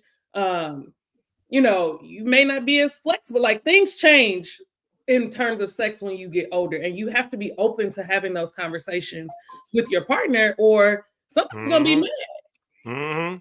Somebody's gonna be mad and unsatisfied, and that's gonna suck for them. Hey, Rich, I was gonna ask her a question. I just wanted to put Rich on the stage because I know Rhonda got to go soon, and I wanted him to at least jump in the conversation for a little bit. I usually do a huge intro. Y'all welcome our pastor, Rich Holmes, this, that, and the other. I usually do all of that, and today I was like, Rich, I'm just going to pop you on the screen. Yeah, you called me when I was reading the comments. I was real old man face. I'm sorry. I was like, what is you saying? Yeah, well, what's up, everybody? Hey. So, Rhonda, this is my question to you. For your date this week, with whoever the blessed fellow is that gets to take you out. And all of you fellas are looking at her. They see she got her hair, her smile, that she blushing. Look at her. Look at her. Listen. I had to put my glasses on today because I ain't got no lashes on. I have lashes Thursday. Hey. So where is not a place? Okay, all the trends you see online with women saying, "Don't take me here. You're not taking me to Applebee's. Don't take me here." What is a no for Rhonda on her first date where you can go, or is there? Oh, that's good. Yeah. Yeah. I'm of course not going to anyone's house. They can't come to my house. I don't care if you're a Michelin chef. Absolutely not. Like, I'm not coming to your house for you to cook me dinner on the first, second, or maybe the 13th date. 13? There's so much out here in the world to do. Why would I need to come to your home? I have a TV at home. I have Netflix at my own house. I have all of these things at my own house. Wow. But with him being a chef doesn't change it? Maybe not 13, but at least not the first like 5 to 6 for sure. I can get that. Yeah, I was gonna say 13 though. You probably been in it with this dude for a while. That's months in by that time. Dating is different. When is the last time y'all dated? That's true. That's true. You're right. Please, You're right. I'm speaking from experience. Right. No, I got you. Yeah, dated in a while. People are not well here. We might need to do mental health week. It's mental health awareness month, as a matter of fact, May. It really is. Yeah. Yeah. So people are not well here. I had a guy tell me, and I'll take some time Tuesday and Friday to talk about some of my worst date experiences. Yeah. Yeah. But I had a guy tell me we had never even gone out on a date. And he already wanted to know when I would feel comfortable coming to his house. And I'm like, well, I don't know how you are outside yet anyway, because we haven't gone anywhere. And he was like, so you mean like after the third day, I can't cook you dinner? No, you cannot. We may never even get to a third day because we've never gotten to a first day. Why is that even on your mind right now? Like, when I think about coming to somebody's home at a date, I don't think about sitting on their couch. And I know that that's not what they're thinking about either. Like, let's just be for real. Like, maybe for a little bit, but then what? Oochie coochie time. That's exactly. So I'm not, my mind is not there. I'm not thinking about that. I don't know you. So your first date, if they come up and say this week, hey, Rhonda, I'm ready. And I know we already know Rich has, they're working on the place, but where's a no? Like, Negro, you can take me here, but don't take me to Denny's. You can take me here, or do you care? Yeah, I don't really have a no. Like, I'm not a super picky eater. So I will say asada was good though. That was a fine burrito. That burrito was all right. It's real good. We really enjoy Asada, a great establishment, a great restaurant. Oh, we want to just thank Asada, who's actually going to do the hosting of the dating show of the date. The date, they're gonna the restaurant.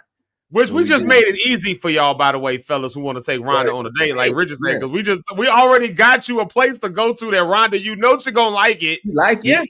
You don't want to say go there. Are they covering the food too? Yeah.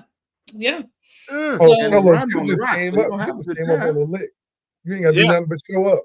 Literally, nothing but show up one time. You cannot fumble this bag, fellas. We trying to help you out here if you're serious. Okay, you can't fumble this. It's right there. You ain't even got to pay for it.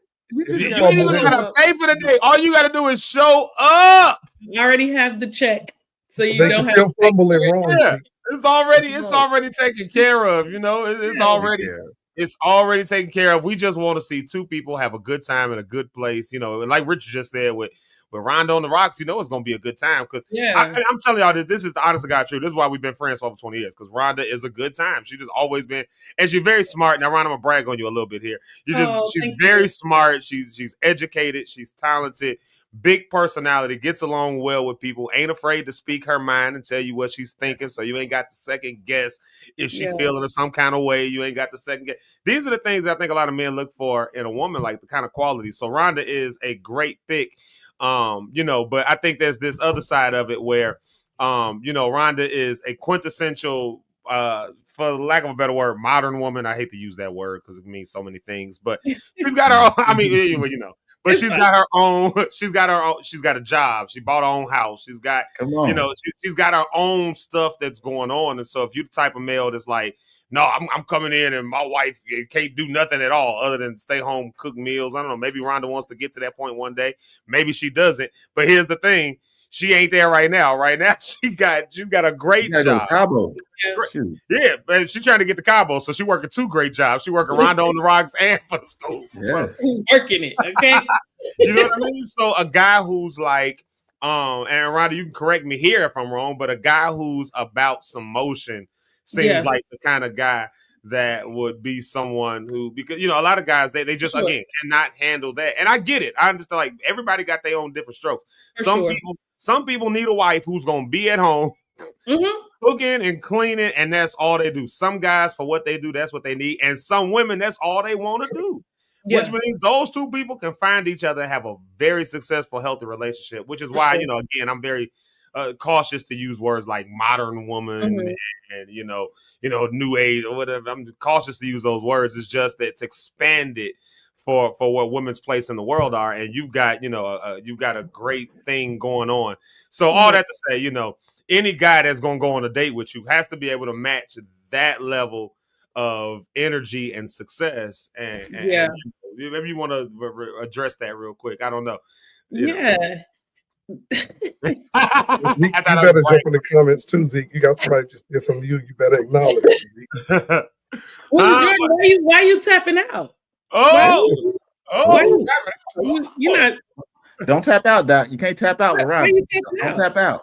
I don't know who else been emailing Zeke, but I mean, you said it was great person. I'm funny, so I mean.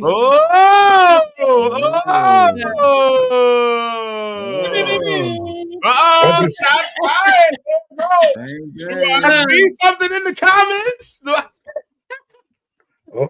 Eric, to answer your question, I'm not like super picky with stuff like that. Like I've gone on first dates where we just went for a walk. I've gone on first dates to really nice restaurants. I've gone on first dates where I really enjoyed the first date. I went to a restaurant with this guy summer of 2023. And then after the restaurant, we went and had drinks. I've gone on just dessert dates where like I had dinner on my own, or maybe I had plans already, and then met up with him to like go have dessert somewhere. So I'm not super picky when it comes to stuff like that. I do like creativity of some sort. Like maybe you heard me say something on this show and that's how you plan the date. Like I would be really impressed with that. Yeah. People who pay attention to my life, like I'm very open on social media. Y'all know my Instagram is public, so you pretty much see my life, like how I live my life.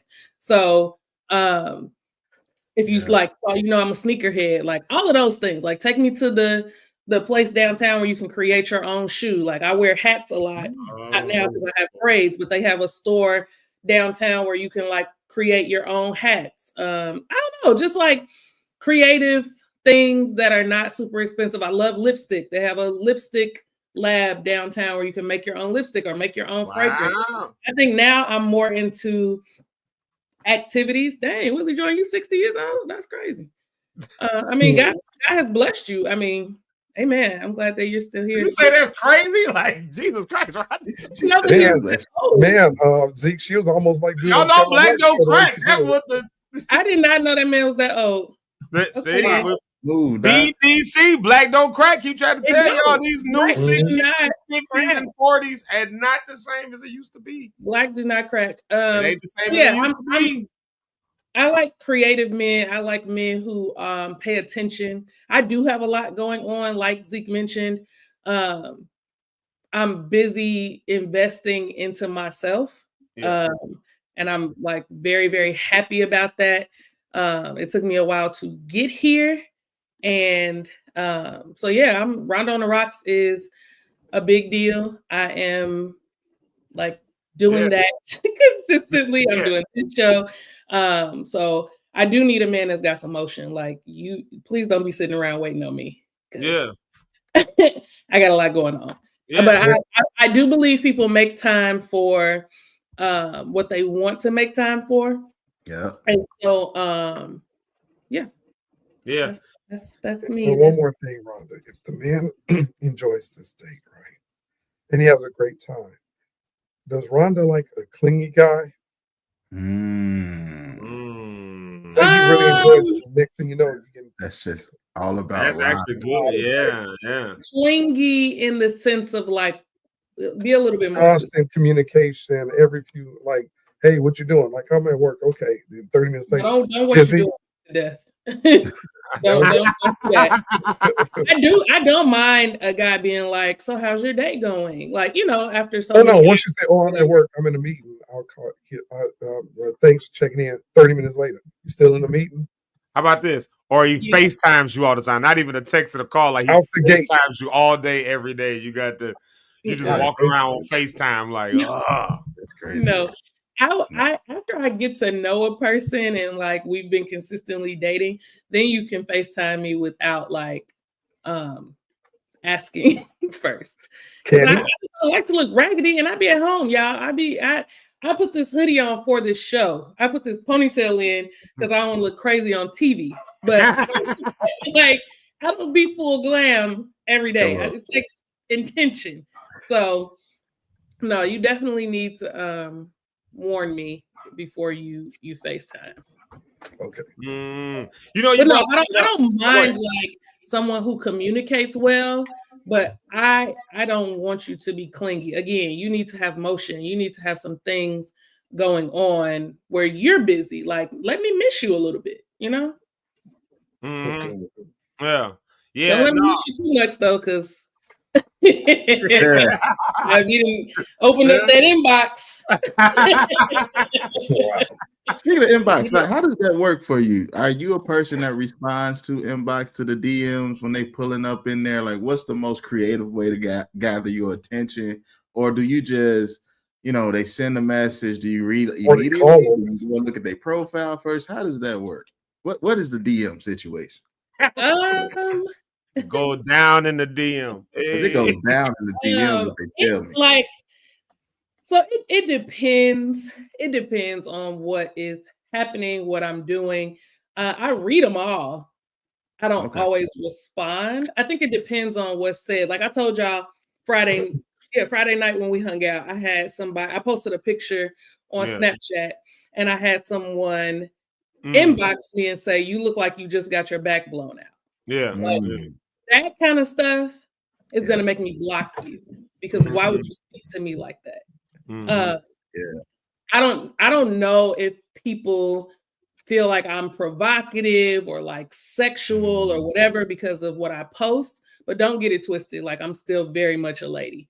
I love myself. Like I'm not ashamed of my body. Like I love crop tops. I love swimsuits. I love all of that stuff. And I'm, you know, I look good. So you gonna see it, but don't think that that's like an open door or an open gate for you to come at me sideways and just like immediately sexualize me. I'm going to maybe cuss you out if I have the energy, but more than I'm just going to block you, or I'm just going to let you sit on red and feel stupid.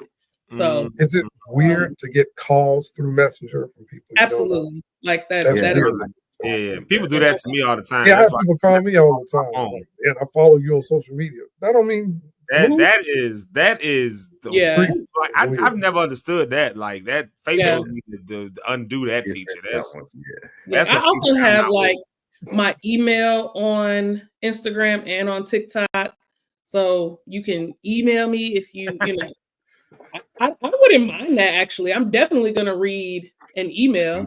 I had a gentleman yesterday. I don't even know who this man is. He sent me a message on Instagram that said, I'm gonna pull it up real quick, y'all. I ain't gonna take up too much of your time. You good. He commented on a post that I made. Oh, well, when I was in Miami, he was everything that I posted. He was, oh, you showing out down there? Oh, you having a good time? I'm like, okay. Yeah. And so he sent me a message and said, your beauty has caught my eye, honestly speaking, and I would like to get to know you if possible. I said, oh, I appreciate the compliment. When I looked at his profile, I wasn't like interested. So there's no need in me. And I'm not going to be rude and be like, nah, I'm good. I was just like, thank you so much for the compliment. And then he says, and now, sir, you know that. He didn't catch it, which is fine. It happens. He says, no worries. There's plenty more where that came from. If that's possible. If not, I mean no disrespect. So, like stuff like that, I'll respond to. At least it was respectful, right? Yeah. Huh? I said, but at least that was respectful, right? Versus right. You got your back blown out. Right. That versus like, oh, it looked like you just got your back blown out is crazy. That's wild. That conversation, that reminds me of the Key and Peele's sketch. Remember when the slaves were walking by and the one was complimenting them real nice and saying the other stuff, and the other one was saying out the pocket stuff. You ever seen that one? Oh, dude, it's hilarious. They are slaves. And the women walk by and the tall one is like, oh, man, be like a beautiful brook on a cool day. And the other say, look at them such and suches. You never see that. At least I'll remember it. I probably have. And that's what reminds me of Rhonda. So if he didn't know that, I mean, you told him, but wow, it's like, dang. So, but I can understand the respect thing, though. I mean, I get it. What she just said. Yeah. So if he didn't know, it was a thing of I saw your profile, I'm like, yeah, I ain't feeling you. Does he follow you? That he may see this now and be like, dang, she wasn't feeling my pictures. Who? The guy that I just mentioned? Does he follow me? Yeah. He followed, like he subscribed on YouTube, everything. Like he listens to my show. Like he sent me messages about like, oh, this was so funny when you said blah, blah, blah. Like, so it went from, like, right. I love Rhonda on the Rocks. This is so great. So you're beautiful. Like, I would love to get to know you, that sort of thing. And I don't want to come across like I'm this like higher than I, like this arrogant. That's not who I am at all. Like, I love people. I like socializing with people, but honestly, sometimes it's overwhelming. Like when you are doing things in the public eye and like on platforms and stuff, your DMs change, right? Like sometimes it's like, why are you trying to talk to me? Like, I don't know you, you're a stranger. Like, I'm still very much like stranger danger. And I like pray a lot too for discernment. Like, who are these people that want to get next to me? Because I'm nervous about stuff like that, which is why like I talk to y'all a lot about a lot of stuff. Like, what do you think about this? Like, as I grow in the industry or whatever you want to call it, it's a lot of stuff that I don't know and don't understand. And so I try to manage it the best I can when it comes to like, guys getting in my DMs. And I don't mind. Like, I have it's a gentleman, he be on this show. He sends me scriptures most mornings. Which is amazing. It's interesting. Like, what else? Lord is moving on her Zeke. Now let me ask you, how do you feel about that? Yeah, how do you feel about that? If he's sending stuff out of like Song of Solomon, like today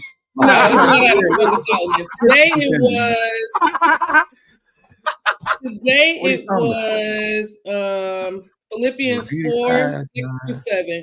Do not worry about anything, but in everything by prayer and supplication with thanksgiving, let your requests be made known to God. And the peace of God, which surpasses all understanding, will guard your hearts and minds in Christ Jesus. Maybe I'll shot.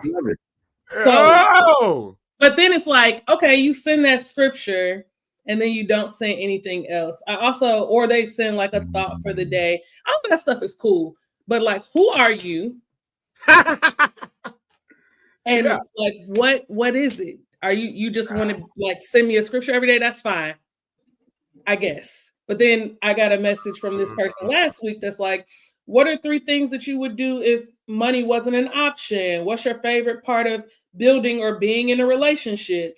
And what's one food that you can eat every day? So it's like that. And then I responded to that. And then there was nothing else. And then today I get a scripture. So it's a little bit confusing because I don't know like what angle you're coming from. Why does he get it? I don't want to hear my story. I guess I'm here. He's working on something in the back. I don't know what's going on. Something else in the back. He's working on something in the back. So yeah, I don't know. I like let the record show. Yeah. I like a man who is direct. Got it. What do you want? Not too direct. Be direct. I don't mind like the nice gestures, the scriptures, the kind words, but like, are you trying to take me on a date? Right. Are you just trying to be my friend? I get it. Are you just trying to say good morning? And don't good morning me every day and don't say nothing else. Like, good morning. Okay. Yesterday was a good morning. Tomorrow gonna be a good morning. Then what? Yeah, I'm encouraged, the men, it took me a while when I was dating back in a long time ago. But when I met my wife and we were on our first date, I was direct with her. I told her straight up, I don't want to be your friend. I've always heard be your friend first. Y'all grow from being a friend, then you get in a relationship, and that's it. And that's cool for some people. That might work. This was the only woman I talked to in her face on the first day and said, I don't want to be your friend. I want to be more than your friend. I want to be your man. I want to be all of that. I don't know how we're going to get there because I got some things I'm working on. You got some things you're working on. We got to figure it out. But I know. Those were the days. Yep. I don't want to just be your friend. You know what I'm saying? Yeah. I would encourage, if you let them know, like, I want to take you out. I don't want a relationship, but I want to get to know you. Just let them be known so they can figure out, do I even want to mess with you or not? Do I even want to spend this energy with you or not? Do I want to waste my time with you or not? You don't have to run the game all the time. I think that's over with now, the running game. A lot of women is already hip to the game. They already know the game. They already decided if they're going to let you get in that thing or not anyway. So it's just mostly if you let them know, that'll help you make a decision, man, on what to do. Life is choice driven. Yeah. Life is choice driven. And I have a choice, but I may not know what that choice is if you are not direct. I think Megan said being direct is very important, direct and intentional. Yeah. What are your intentions? No one should have to tell you. You're a grown man. Chances are, like, you've seen me on this show, you've seen me on social media. What do you want? I don't mean that in like a mean or aggressive way. That's not my intention. But what do you want? I am 37 years old. I am not nobody's baby. Gay man, Rhonda, I would like to take you out. I can say yes or no, right? I have shot my shot at guys before, and sometimes it worked, and sometimes it didn't. But if I see something that I like, I'm gonna say, "Hey, you are so handsome. What are you drinking? You have such a great smile." Like, I'm gonna be direct because I've learned that you miss 100% of the shots that you don't take. Yeah. Hey, Reverend Rhonda. Yeah, you miss 100% of the shots that you don't take. Yeah. So if I said all that to say, I need to wrap up because child, waiting on me. If you are interested, follow me out. Follow me out. Yeah. If you are interested in going on a date this Thursday, now you got to be able to get to the Chicagoland area on your own accord on Thursday night. That's we covering dinner. Asada is actually covering dinner, so they're covering their portion of dinner. Like, so shout out to them. Thank you, Rich and Eric. Rich, you worked your magic with that. Rich is. Let me shout out the manager, Oscar. They said they was gonna watch it today. So Oscar, they are there. They just watching. So it's Asada. Thank you, Oscar, for supporting and sponsoring this week. So thank you guys so much. Yeah, I'll be going back. Yeah, it was good. So if you're interested in going off to Asada Grill, most of the heavy lifting has already been done, gentlemen. All you got to do is show up to Asada Grill. Yeah, one person. Choose one person. Put Rhonda center screen. So put Rhonda center so we can. I was just about to. You in the vein, Eric. I was just about to do that. There it is, right there. So, there it is. Miss Rhonda on the rocks. So if you're interested in going out on a date with Rhonda on Thursday, listen, you ain't got to even dig into your pocket on that day. It's just all you got to do is come and show who you are. That's all you got to do. Just come and have a conversation with Miss Rhonda on the rocks. Y'all see she ain't no booger bear. Silly woman. Yeah, she ain't no booger bear. She ain't no silly woman. She ain't none of that stuff. Like, she is somebody who is legitimately, like I said, very brilliant woman. A very, just always has been, long as I know her, always been brilliant, always been outspoken, always been just a good, fun person to be around. Like, these are the kind of qualities that I know men are looking for in a woman. And so we're trying to set somebody up with right now. Again, we ain't trying to marry y'all off. We ain't trying to do all that. Just because you went on the first date don't mean you're going to get a second date. Amen. All it means is you get a chance to shoot your shot because you miss 100% of the shots that you don't take. And so even if you broke on this particular Thursday, you ain't got to worry about it. You ain't got to. Now, Willie Jordan, don't try to get back in the game now. You already He said, wait, I ain't got to get back in now because Rich got the date paid for. No. Listen, and my wife says asada was delicious. She put it in all caps. I told y'all she's the pickiest eater in the world. So you're going to a good restaurant because when my wife says something is good, it's actually good. Like, she don't like nothing. Y'all, she don't like nothing. Like, at all. Like, the pickiest eater in the world. Yeah. So she said, you want a single man, right? A single man, not a situation. Like man. today, I ain't trying to fight nobody. Like, oh my gosh. Can you imagine? What's the word? Then we can't go back. Oh my God. No entanglement situations, fellas. No entanglements. No entanglements for Rhonda on the Rocks. No entanglements. So absolutely, y'all, this is what you can do. You can send emails into, because I guess I should tell y'all how to reach out to us. I guess I should do that part. You can send an email into ZekeLive730@gmail.com if you're interested, and give us a little bit about yourself. Tell us, I didn't say do that before, and I think I'm gonna go ahead and put that out there. Tell us a little bit about yourself, why you think, now don't write me no novels, don't write me no life stories. Tell me, right when I was married before my first wife was this, that I don't give a dang. I don't care. Like, what are you bringing to the table on Thursday? That's all I care about. Just tell me why you think you'd be a good fit for Rhonda. So go out with Rhonda. We're going to choose somebody that we think is a good fit or whatever the case may be. Or even if we just, whatever whatever it is, just go ahead and put that ZekeLive730@gmail.com if you're interested in going out with Rhonda on the Rocks. I'm telling you, it's going to be a good time. The restaurant is going to be good food.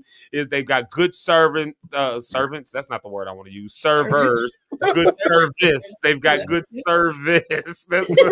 Our server took care of us. Right, yeah, it's a beautiful place, a beautiful facility. You don't have to go around traffic. You ain't got to pay for parking when you get there. You ain't got to, because you're in Northwest Indiana, so ain't no park. It's gonna be a good time. So I got so many things I could say, but Rhonda, I know you got to get out of here. So so nonetheless, y'all, go ahead and shoot those emails if you're interested, or if you know somebody that you would like to. Sometimes you just know somebody. You be like, you know what, my brother would be really good for Rhonda. He looking for somebody. He just looking to date. It's fine. Do that. Yeah, Now, Rhonda, just to make sure this is clear, I put it out there earlier, but I just want to make sure. I said, if you're looking for a male, I just want to make sure. Born a male. Born a male and remain a male for at least 34 years. Like, he's had to be a man for at least 34 years. Like, okay, I got you. Born a nigga, still a nigga. That's what she's looking for. So that's the team she's playing for. So y'all make sure that that's what it is. That don't send, to that point, don't send, somebody else. There we go. So, so Rhonda, this has been good. This has been informative. We'll pick up some more of this conversation, obviously, on tomorrow and all of that. Talk more about that because we into relationship week this week. And stuff, and somebody needs to hear this stuff. I mean, because you ain't the only person that's in the comments is probably looking for somebody to date. Yeah. I'm pretty sure. I'm going to say one more thing before I go. Yeah, absolutely. To the single women, can you put me just on the center of the screen? Yeah, I got you. Yeah. To the single women, don't be afraid to put yourself out there, right? I think sometimes we get so afraid of rejection or what other people are going to think. Rejection is a part of life, right? It is a part of life. But don't be afraid to put yourself out there. If you really want love, if you really desire companionship and a relationship, it is okay to put yourself out there. And I don't mean bare your soul to the world. I don't mean that. I am taking a risk by allowing my brothers to hook me up with someone. Why? Because I actually desire a relationship. I actually desire companionship. And the only way that's ever going to happen is if I put myself out there and say, you know what, brothers, I trust y'all, hook me up. Like maybe next week they'll hook somebody else up. Maybe they'll find another restaurant to sponsor. It doesn't have to be me all the time. It could be you. So hit Zeke up in his emails. Zeke, put your email back up there. Yeah, it may be you. You may be saying like, you know what? Maybe nobody wants to date Rhonda. They may want to date Ronnie Cat. They may want to date somebody else, you know? So don't be afraid to put yourself out there. I believe that God loves love and marriage, and he desires that for us. And if that's something that you desire, don't be afraid to put yourself out there. I got to run. Thank you, Zeke, Rich, Eric. I appreciate y'all. I will see y'all tomorrow. Absolutely. Let's do this. Let's go to a music break and we coming right back. Y'all give all the hearts and all the love to Miss Rhonda on the Rocks, who's about to go be Rhonda on the run. She got to run. So y'all give it up for Rhonda on the Rocks. Rhonda, I love you. And I'm so grateful you came on this morning to start this conversation off on Relationship Week. And again, just thank you for even being vulnerable. And like you just said, putting yourself out there. I know a lot of times we this whole thing of women of I am the prize. You got to find me and chase me. No, you said, well, you can't find me if I don't put myself out there.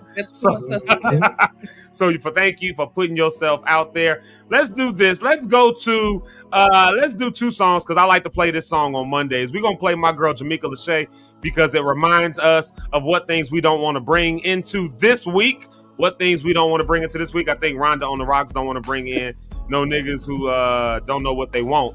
So you got to come with your A game. So that's what she's letting go this week, I think. But what are y'all letting go of this week? Jamaica Lachey is our prophetic voice on Mondays for that song. So here's Jamaica Lachey, I Don't Want It, followed by Brandon B, just because I like this song, Blessings. I feel a smooth vibe. And then we coming right back to talk a little bit more from a men's perspective of the stuff we just got done talking about. All right, here it is, Jamaica Lachey, I Don't Want It.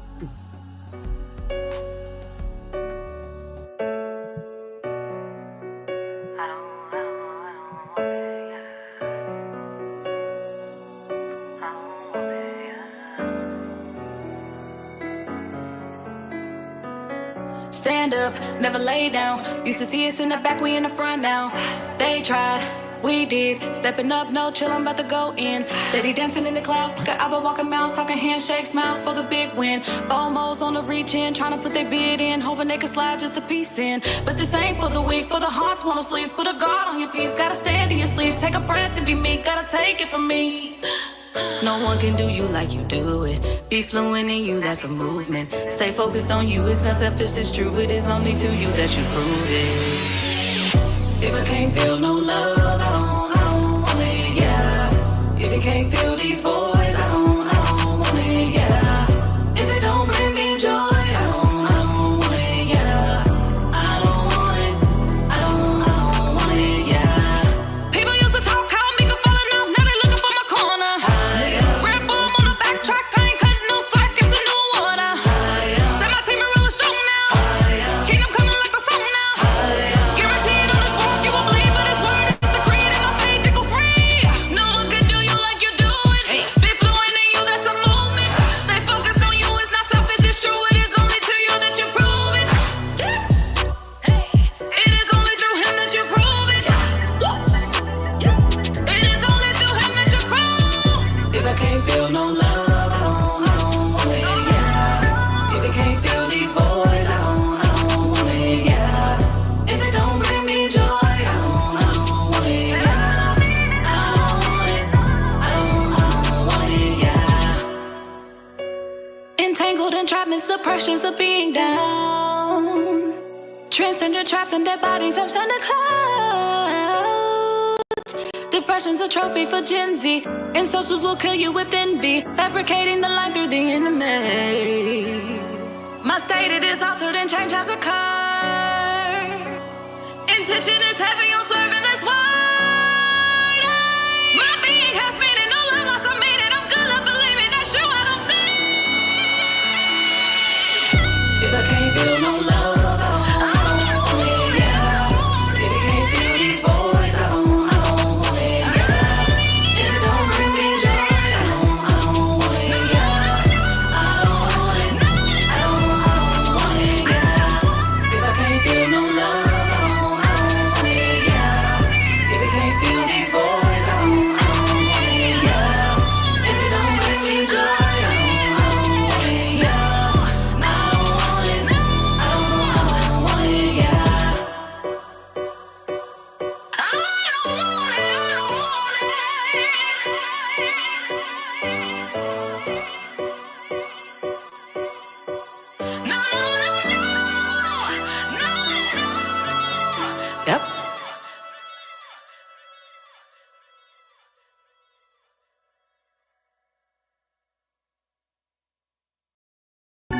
Blessings falling down on me.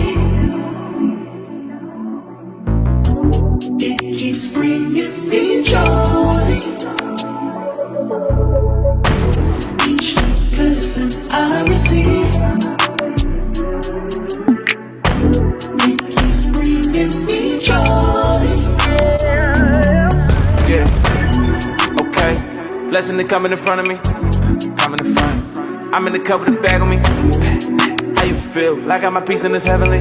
Yes. We not the same. Keeping the fake up under me. You know. Yeah. I gotta go. I'm in the lead. Yeah. No checking the scope. Plain to see. You reap what you sow. You cannot face me. I gotta say this life is amazing. Yeah. 1, 2, 3, 4, 5. Time he saved my life. Coming with that talk. Please don't kill my vibe. Shorty got that walk. She know what I like. Yeah. With the gang and it's so shy, yeah. Okay, I'm in the still, I got the truth. Look at the pedigree. Okay, I never lose when I'm on the move. I'm leaning on the G. Okay, dipped in the water, only the Father coming in clutch for me. Coming in clutch, coming in clutch, coming in, yeah. Blessings falling down on me. It keeps bringing me joy.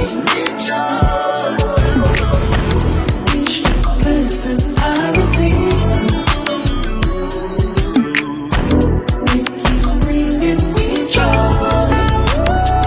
Look, you bring me joy. Yeah, you problems I avoid. Why would I give up my core? Belief in you gon' change my world. Make me feel like I'm the world. You, well, maybe I'm not sure. Just make me your little vessel. I won't wrestle with you, Lord. I got all these blessings raining. I'm gon' need a new umbrella. We don't do that stressing, baby. Faith gon' work in any weather. Yes. Once I gave him all of me, I just hit the Hall of Fame. We take Jesus over shame. Got no limits, but he not damn. They say no, I'm still the same. Yeah, I got a lot to prove. Fill my life with room. Yeah, I got that tune. Yes, I couldn't help it, my confession. Tell I'm about to bloom. He wrote me up from the womb. Blessings coming soon. Blessings falling down on me. It keeps bringing me joy. Each new blessing I receive.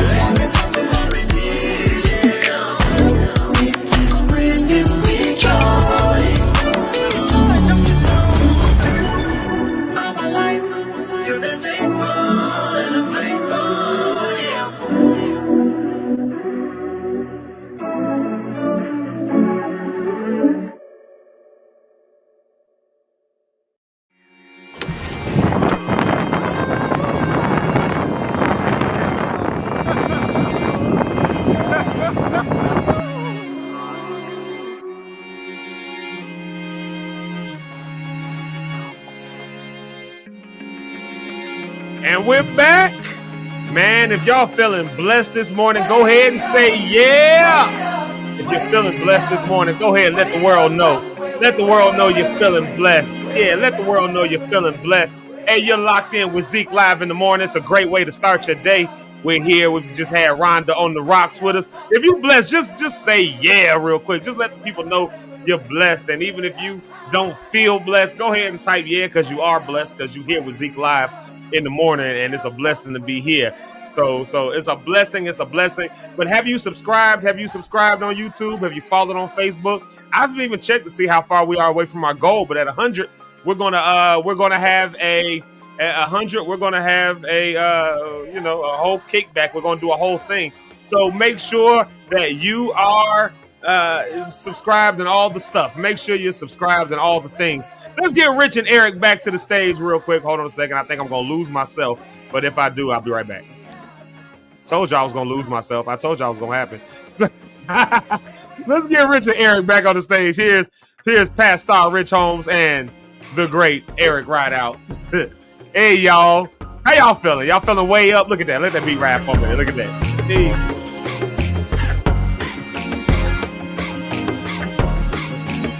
Hey. Yo, man, this relationship week is good. You muted, Doc. There you go. I'm a great chair dancer. I think I'm one of the top chair dancers in the world. Oh, man. What are the top square dancers in the world? Chair dancers. Chair. Oh, chair. I thought you said square dancers. Chair dancers. My feet work in a chair. Oh, you got to see it. It's serious. Footwork like a Footwork. Oh, what? What? Crazy legs. Oh, crazy legs. Oh, hey, Tara. That's crazy. Man, look at all the people saying, yo, and here's our girl right here. Look at that right there. She done moved over to Facebook. Our girl, Tara Jones. Tara. Not Tara. Derek be wearing me out. It's Tyra, y'all. It's Tyra. You got to get real country. Tyra. It is Tara? No, it's Tara. Nah, we just. Oh, okay. I call it Tara. Yeah, no, Aaron calls her Tara. Me. And then she was fighting that. She was putting on that Tyra because, you know, from the country, you know, country folks. They say Tara, they say Tyra. It's like we can't say, you know, we can't say certain vowels. You know, my dad said we're splitting vowels. Look at all these people who feeling blessed. Look at that right there. Look at all the people saying yeah because they blessed. Yeah. And then look at that. Jamaica Lachey said, who is this artist again? That first song, that was her. Jamaica Lachey. And Jamaica was with us at dinner on Friday night. You know, she's got some, that was a good surprise for me too. Yeah, that was a surprise for me too, you know, seeing that. So, yeah, y'all, this relationship week, we had some good convo around just, you know, what relationship would be. And I think that was good for Rhonda to be on and just kind of be given that perspective from a female's viewpoint. That was good, you know, because there was some things in there. Like, so the conversation came up about like a date, right? A good first date and how much you spend and all these kinds of things like that. You know, what's crazy? So here's a fun story. When I first started dating Sticks, honest to God truth, when I first started dating her, I was broke as heck on her birthday. Now I've always believed, do the birthday up. Like, you know, go to, I was broke that day. It was, you know, her birthday is not January, Lord have mercy, February 5th. So you come through December and January, of course, Christmas and the New Year and all that. It's the top of the month, so rent or whatever was just due. Like, it's right now, here it is. I'm with her. It's her birthday, and I'm about to take her out. So I remember. I remember, but this is honest to God, what we did. Listen, she'll tell you, we was broke, boy. I had, but we was living. I was living in Kankakee at the time. She lived down there too, and we came up to Chicago, went downtown Chicago. You know, and of course it's the middle of winter time, February 5th in Chicago. I ain't had no money, so I couldn't take her to some fancy restaurant. You know what we did? We went ice skating at the at Millennium Park. Like, neither one of us is good at ice skating, so we was out there making a fool of ourselves, which turned out to be super fun. We did something else, I don't remember what. And you know what we ate dinner at that night? I'm almost embarrassed to say it, but I won the girl, so I guess I still won overall. We had Subway that night downtown. We had Subway, and I bought her a cookie as a birthday cookie. I was so broke. I was so broke. Driving from downtown. Oh man, I had to pay for parking. Had to this before Park Wiz. Huh? That's smooth though. It worked. Well, yeah, I just, you know, and I'm gonna be honest with y'all. I was, you know, I think I kind of tried to be like, oh no, we got it at it, but then I was just finally like, look, I ain't got it like that. I just ain't got it like that. And she appreciated the good times. She didn't care about all of the, you know, this nigga took me to such and such for my birthday, because that would have been the end of it right there. Like, we would have never got this far. If she would have been ungrateful, she would have slapped that cookie out your hand like me. Oh, she would have walked into the Subway with me. Like, we was like, she would have. She said she would do it again. Best birthday ever. Oh, see that? Look at that. I found a way just to make it work. And for me though, I've always done that on first dates though. My first dates were never movies, like dinner and a movie, and then like it's always something that's either really cheap or really free, or just straight up free, like walking around, because I need to know you. Like, I need to know who are you. Like, that was literally how we did that. That's how we did her first birthday. And, you know, on one hand, it was embarrassing, but on the other hand, like, it showed me another side of her, that she was going to be down with the cause, whether I had it or whether I didn't, you know, like, I can take her to a fancy restaurant. Yeah, I can take her to a fancy restaurant, or we can go to a food truck, and she's going to be cool either way. She just worried about is the food good. So, because she's a picky eater, so and that's real, you know. You know, my first date was the Olive Garden. That's where we went, to the OG Olive Garden. really? Yeah, and Olive Garden to me was expensive for how I looked at it. I don't know. It wasn't Fridays. It was a little step above back in the day. It felt like. Right. Yeah. But we went there, and I didn't really have no money as well. Although I worked at the bank and made it seem like I had it, and my name was Rich. I had nothing on this first date with her, and here's why. Usually when I was planning first dates, it was when I was getting paid. So I knew we're going to have a good time. We're going to have fun. But she worked so hard all the time. She was always busy. So I only had to do the time that she can give me. And the time she gave me, I was in between that check waiting for that direct deposit to hit. You know what I mean? And so I had waiting on my blessing to come. Yeah, it was like $32 or something. And I was like, oh my God, how are we going to eat at Olive Garden for $32? So I did the same famous line, girl, get whatever you want. You know what I'm saying? And this is the first woman that got everything. She got an appetizer. She got something to drink. She got food. She got a dessert. And I was like, no, I didn't have all that. This wasn't that time. And she did all of that on me, bro. I had salad and soup. I think it was all you could eat for like $5.99. I just said, yep, I'm good. This soup is the bomb. Starving, and I just made up that. She got the whole tour, everything. And I was like, God, dog. And I made it out there with like $1.04. It was crazy, bro. I just laughed at the fact you told her get all she wanted to do was start ordering. You said she was like, no. Bro, I was like, no. I'm looking at the bank. I'm like, God, dog, Lord, please no more. And she's like, I'm gonna go ahead and get dessert. And she just doing it. I'm like, Jesus Christ. All the other ones I went on, they didn't do all. It was like, yo, I get the main course, made and a drink, and that's it. And we somebody said you were sweating in the comments.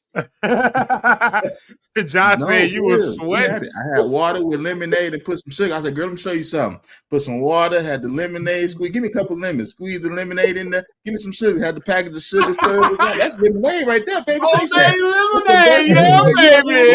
I'm showing her something different. Oh boy, in my mind. Rich, I didn't mean to laugh at your misfortune. That was funny though.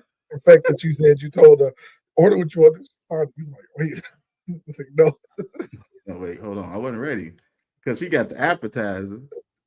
No, they get the appetizer. They full. Oh no, she wasn't full. You know they ain't trying to eat. We ain't gonna eat that much. No, she gave me the whole situation. I was like, oh Lord, I got to figure out where we gonna go after this. I thought well. What you mean? Going to watch yeah. You got me that first time, Jack. What was my first date? Mine was at obviously right. Exactly. We went to Texas Roadhouse and we went downtown to Navy Pier. Oh, Texas Roadhouse and Navy Pier. Oh, that was. We just walked downtown and rode the roller coaster. I mean, not the Ferris wheel crap. Oh, it was cool. You went on an expensive date because I know how much them tickets cost. Like, them tickets ain't cheap. That ain't like a. But you know, I've also had times, man, when I didn't do any of that, and we just went. Like you said, I went and we've walked, like, you know, and I had an outdoor picnic at our older, you know, it's just you make stuff up. That's you want to build memories, okay.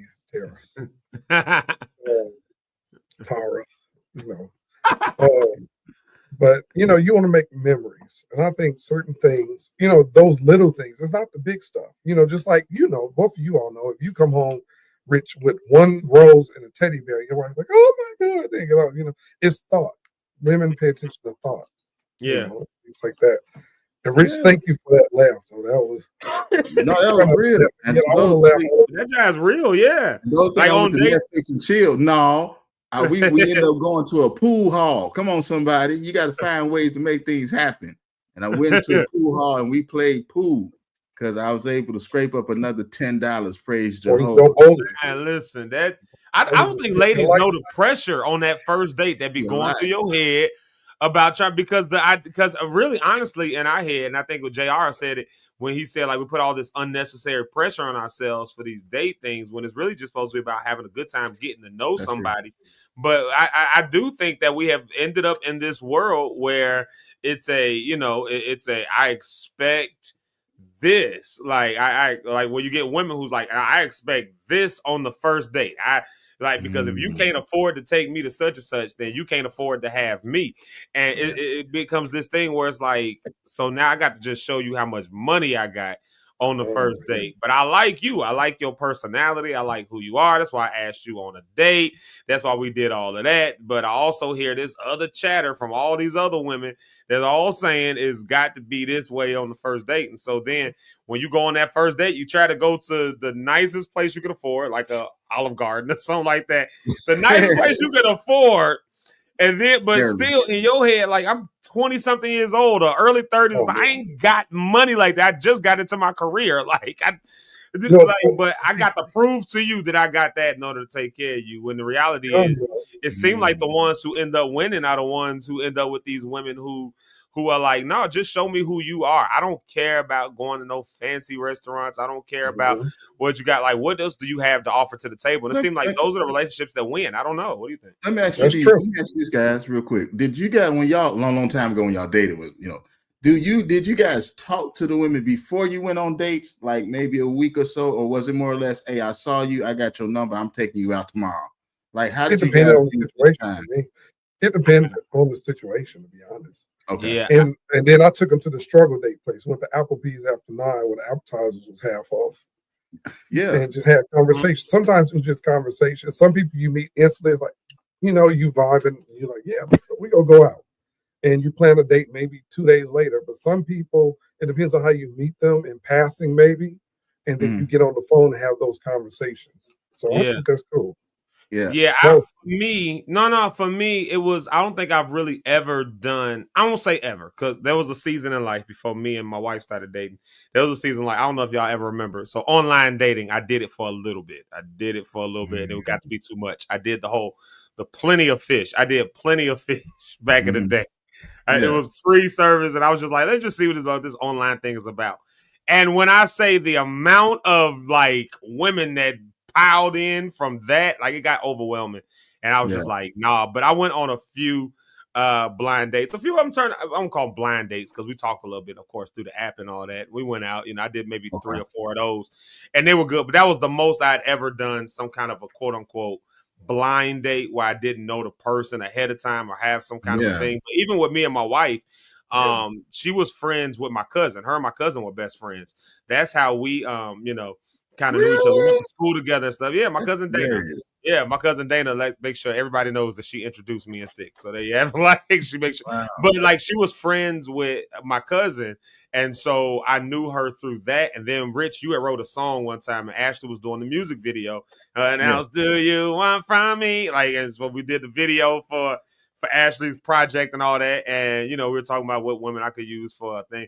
And I was like, well, I'm tall. Like, I should probably have a tall woman or something like that. And that's why I called Sticks. And I was like, hey, you want to be in this music video? I'm shooting a music video for my friend's song. That was how so that was the first time we actually ever just like talked. And I wasn't really on nothing. I was just music video. That was the first time we had ever really talked. She beat everybody to the house. She beat the camera crew because we shot it some scenes at my house, remember? Right. I remember that. She was there, and she came in and all that. And in her mind, she was like, "Who is this dude?" Because she got there before everybody else. Like, so she like, this nigga told me to come to his house.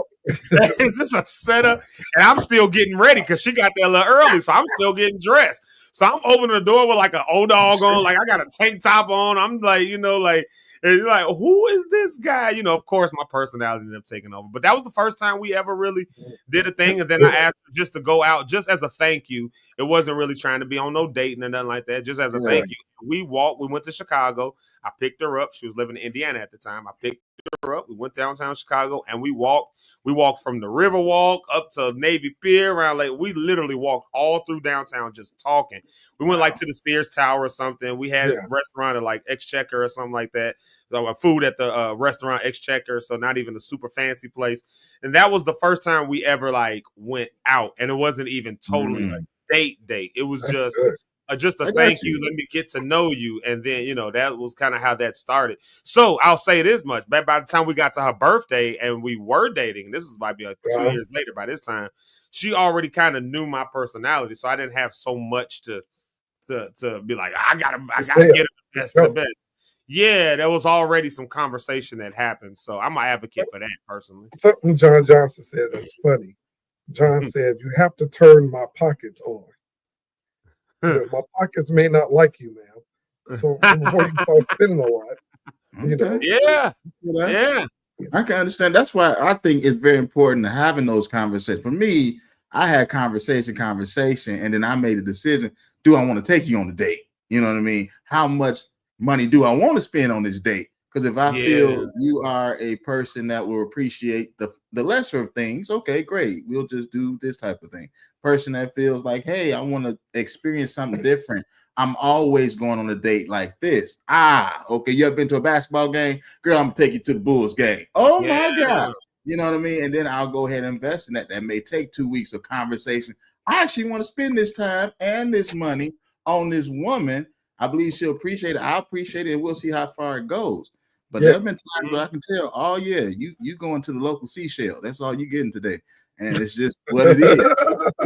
Or if I want to make a decision to go, do I want to waste my time and go? And it's not to be arrogant, it's just to be decisive. It's to be intentional. When I was in the dating process, like date. But when I met that wife, I don't want to be your friend. I don't want to just date you. You know what it was. Man, it's just figured it out like that. Yeah. You know what's crazy though? Like the reason I like the idea of dates that aren't necessarily like all in your pockets is because if you go to a fancy restaurant, anybody, if you ever ate at a steakhouse or something like that, your entire personality has to be a little different. Like you can't go in the steakhouse like just kicked up doing all, you know what I'm saying? Like wearing a old dog. Well, you shouldn't go nowhere just wearing that. But I can't come in there like this to Ruth Chris. I can't walk in like this to RPM. I can't go to McCormick and Schmick looking like this. I got to look a certain way. I have to talk a certain way. Not only the money I got to spend, but I got to like approach the date a certain way. So it's already a little bit of an uncomfortable situation because it's somebody new. But now on top of that, I also have to be, like this person that I'm not all the time. But when you go on a date to somewhere like a McDonald's, and I've been on a first date that was at a McDonald's. And it was a great first date. White Castle, if I'm just you remember Zeke? Dates, but that was a cheap date and it was a good one. But you know what happened though? There was no guards up. There's no any of these dates that's like that. Me and my wife, when we were just walking around Chicago, ain't no guards up. You ain't got no. You have to be your for real self. My wife put it in the comments that I walked her around for 12 hours around Chicago on that first time we went out, and she's not exaggerating. No hyperbole. We walked around for about 12 hours that day, and I learned so much about her as a person. That things that would have never happened at a fancy restaurant because we would have had to be too. Look what your wife said at the bottom. That's a good post too. When she said, "I used to tell Zeke, that's the it. Chick doesn't appreciate you taking her to the hot dog stand. You call me. He doesn't appreciate your company." See, my wife was thirsty for me, y'all. She was thirsty before she was thirsty. Her mouth was watering. I dropped that thing on her and she had to come back. She about to come in the room and hit you across the back of the head. If y'all see her hand just pop in, you're ready. She had to come on back for me. She had to come on back for that. But it's just, I hope that is give y'all some hope. I really do for you ladies out there. Like this is what I learned. I've learned this because I did a lot of dating. Before I got to my wife, I did a lot of dating. And you know what I found out was pretty consistent around the women I was dating. And I did a lot of dating. I dated a lot of women. Yeah, I'm not saying that to sound like a man whore. I'm saying that to sound like, but I'm saying that to say I saw and experienced different women. And you know what was surprising to me? And what's so surprising to me in today's world is that when I look again, like the social media dating and what that is, like how it's you got to spend this, you got to do this. If you can't afford, I did not experience that when I was dating. Like I dated a lot of women, and all of them were cool with because if I'm going on a date with you, first off, I've already figured out your personality a bit and all that kind of stuff. And so by the time I get there, the ones that were cool enough to be with me legitimately were okay with places like McDonald's, hot dog stands, just taking a walk. You ain't got to spend. They were definitely okay with that. So now it just shocks me when I see this new wave of dating women who are like, no, you got to have this and it got to be that. And it's got to be like, I did not experience a whole lot of that until I got on the whole Plenty of Fish app. And that's when I first started hearing about women who were on these different apps to get free dinner. And like literally, it would be women that would have that in their profiles. Like, I'm not just looking for a free dinner, and I will see that like a lot on the app. And I was like, who's just looking for a free dinner? I thought we was here to date. I thought we was here to look for somebody. And it's a thing, though. So I was gonna tell Zeke I'm gonna call him after the show, but I just saw Stick's new comment that's a little bit high up. We may not talk to Zeke no more today. Like, get a room. Get a room. I call her thirsty all the time. I'll be like, you want to ride with me real quick? She'll be like, yeah, I'll ride. I'll be like, thirsty mug. Like, when we had that choir, and you were like, man, some of these people don't have dates and stuff. And remember, everybody went to White Castle. I do remember that for Valentine's Day. That was a good time. Yeah, a lot of people were single, didn't have nobody, were feeling some kind of way. It was a Tuesday night. We had rehearsal. And White Castle, if y'all don't know this, so one of my favorite things that me and my wife have done, I'm just giving y'all a few of our things. I'm sure, Rich and Eric have been doing the same. So hopefully it's giving y'all some hope. One of the best Valentine's Day. Matter of fact, I will actually say this is the best Valentine's Day we ever had. We went to White Castle for Valentine's Day. I don't know if y'all ever went to White Castle on Valentine's Day, but they like most White Castles. I don't even know if they still do this, but they do it up. They put red lights in there. They build like these castles out of the White Castle out of the boxes, and it's like set up like you sit at the table like it's a real restaurant. You order your food. You're eating off of like plates and stuff, and like you got to actually make reservations because like everybody's trying to get there. It's crazy work, and it's so kooky. It's so like it's one of them things where you would not expect it, and that was probably the best Valentine's Day we ever had. We probably spent $15. That was the best Valentine's Day we ever had. Like, but it was a good time. Yeah. You see what John Johnson said, Zeke, going back to what you said about getting people, someone got me for a free meal once.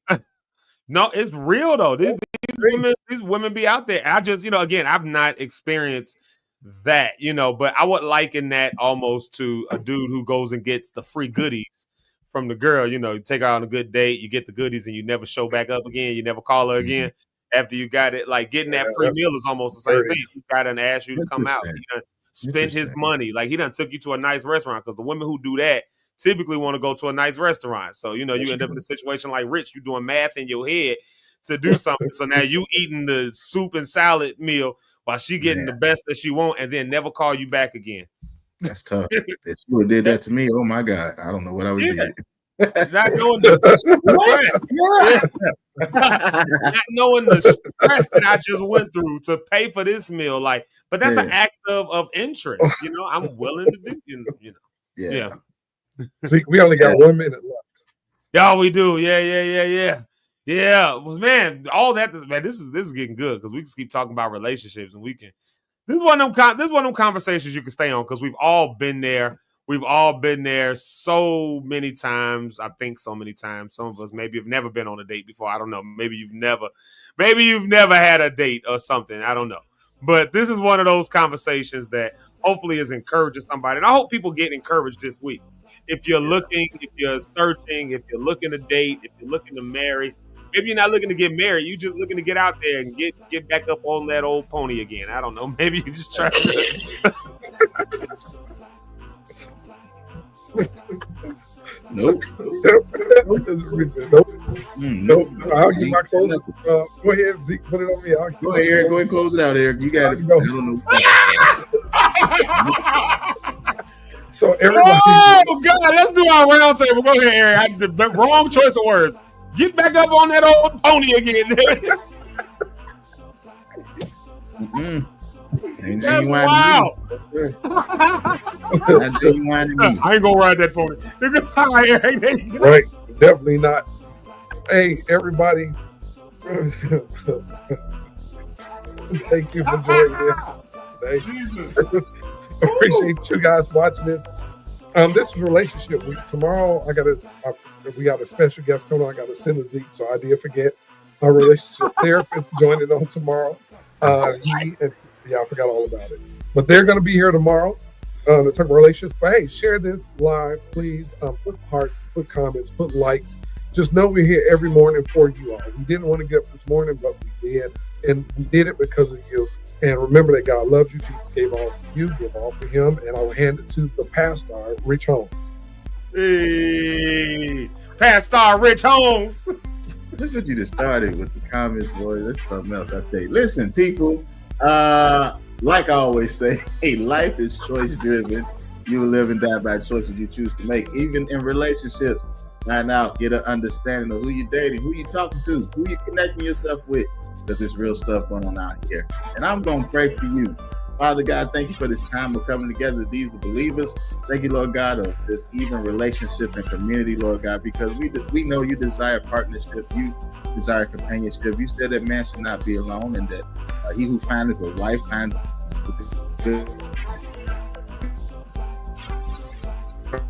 as we go through this search, Lord God, that you tighten up and help our discernment to be even better, Lord God, to show us which way to go, who to connect with, and who to actually give our energy and time to, and even our financials to, in Jesus' name. So, Lord God, just protect us, keep our mind clear, keep us in perfect peace as we keep our mind stayed on thee. Let us have a great week until we meet again. In Jesus' name, amen. Amens and amens. What am I doing? Wrong button. There we go. Amen and amen. Yo, this is good. What a great way to kick off relationship week. I mean, honest to goodness, what a great way to kick off relationship week. And there's the comment we always look for. Mama JP Rideout said, phenomenal live cast. She loved it, and she was on YouTube this morning.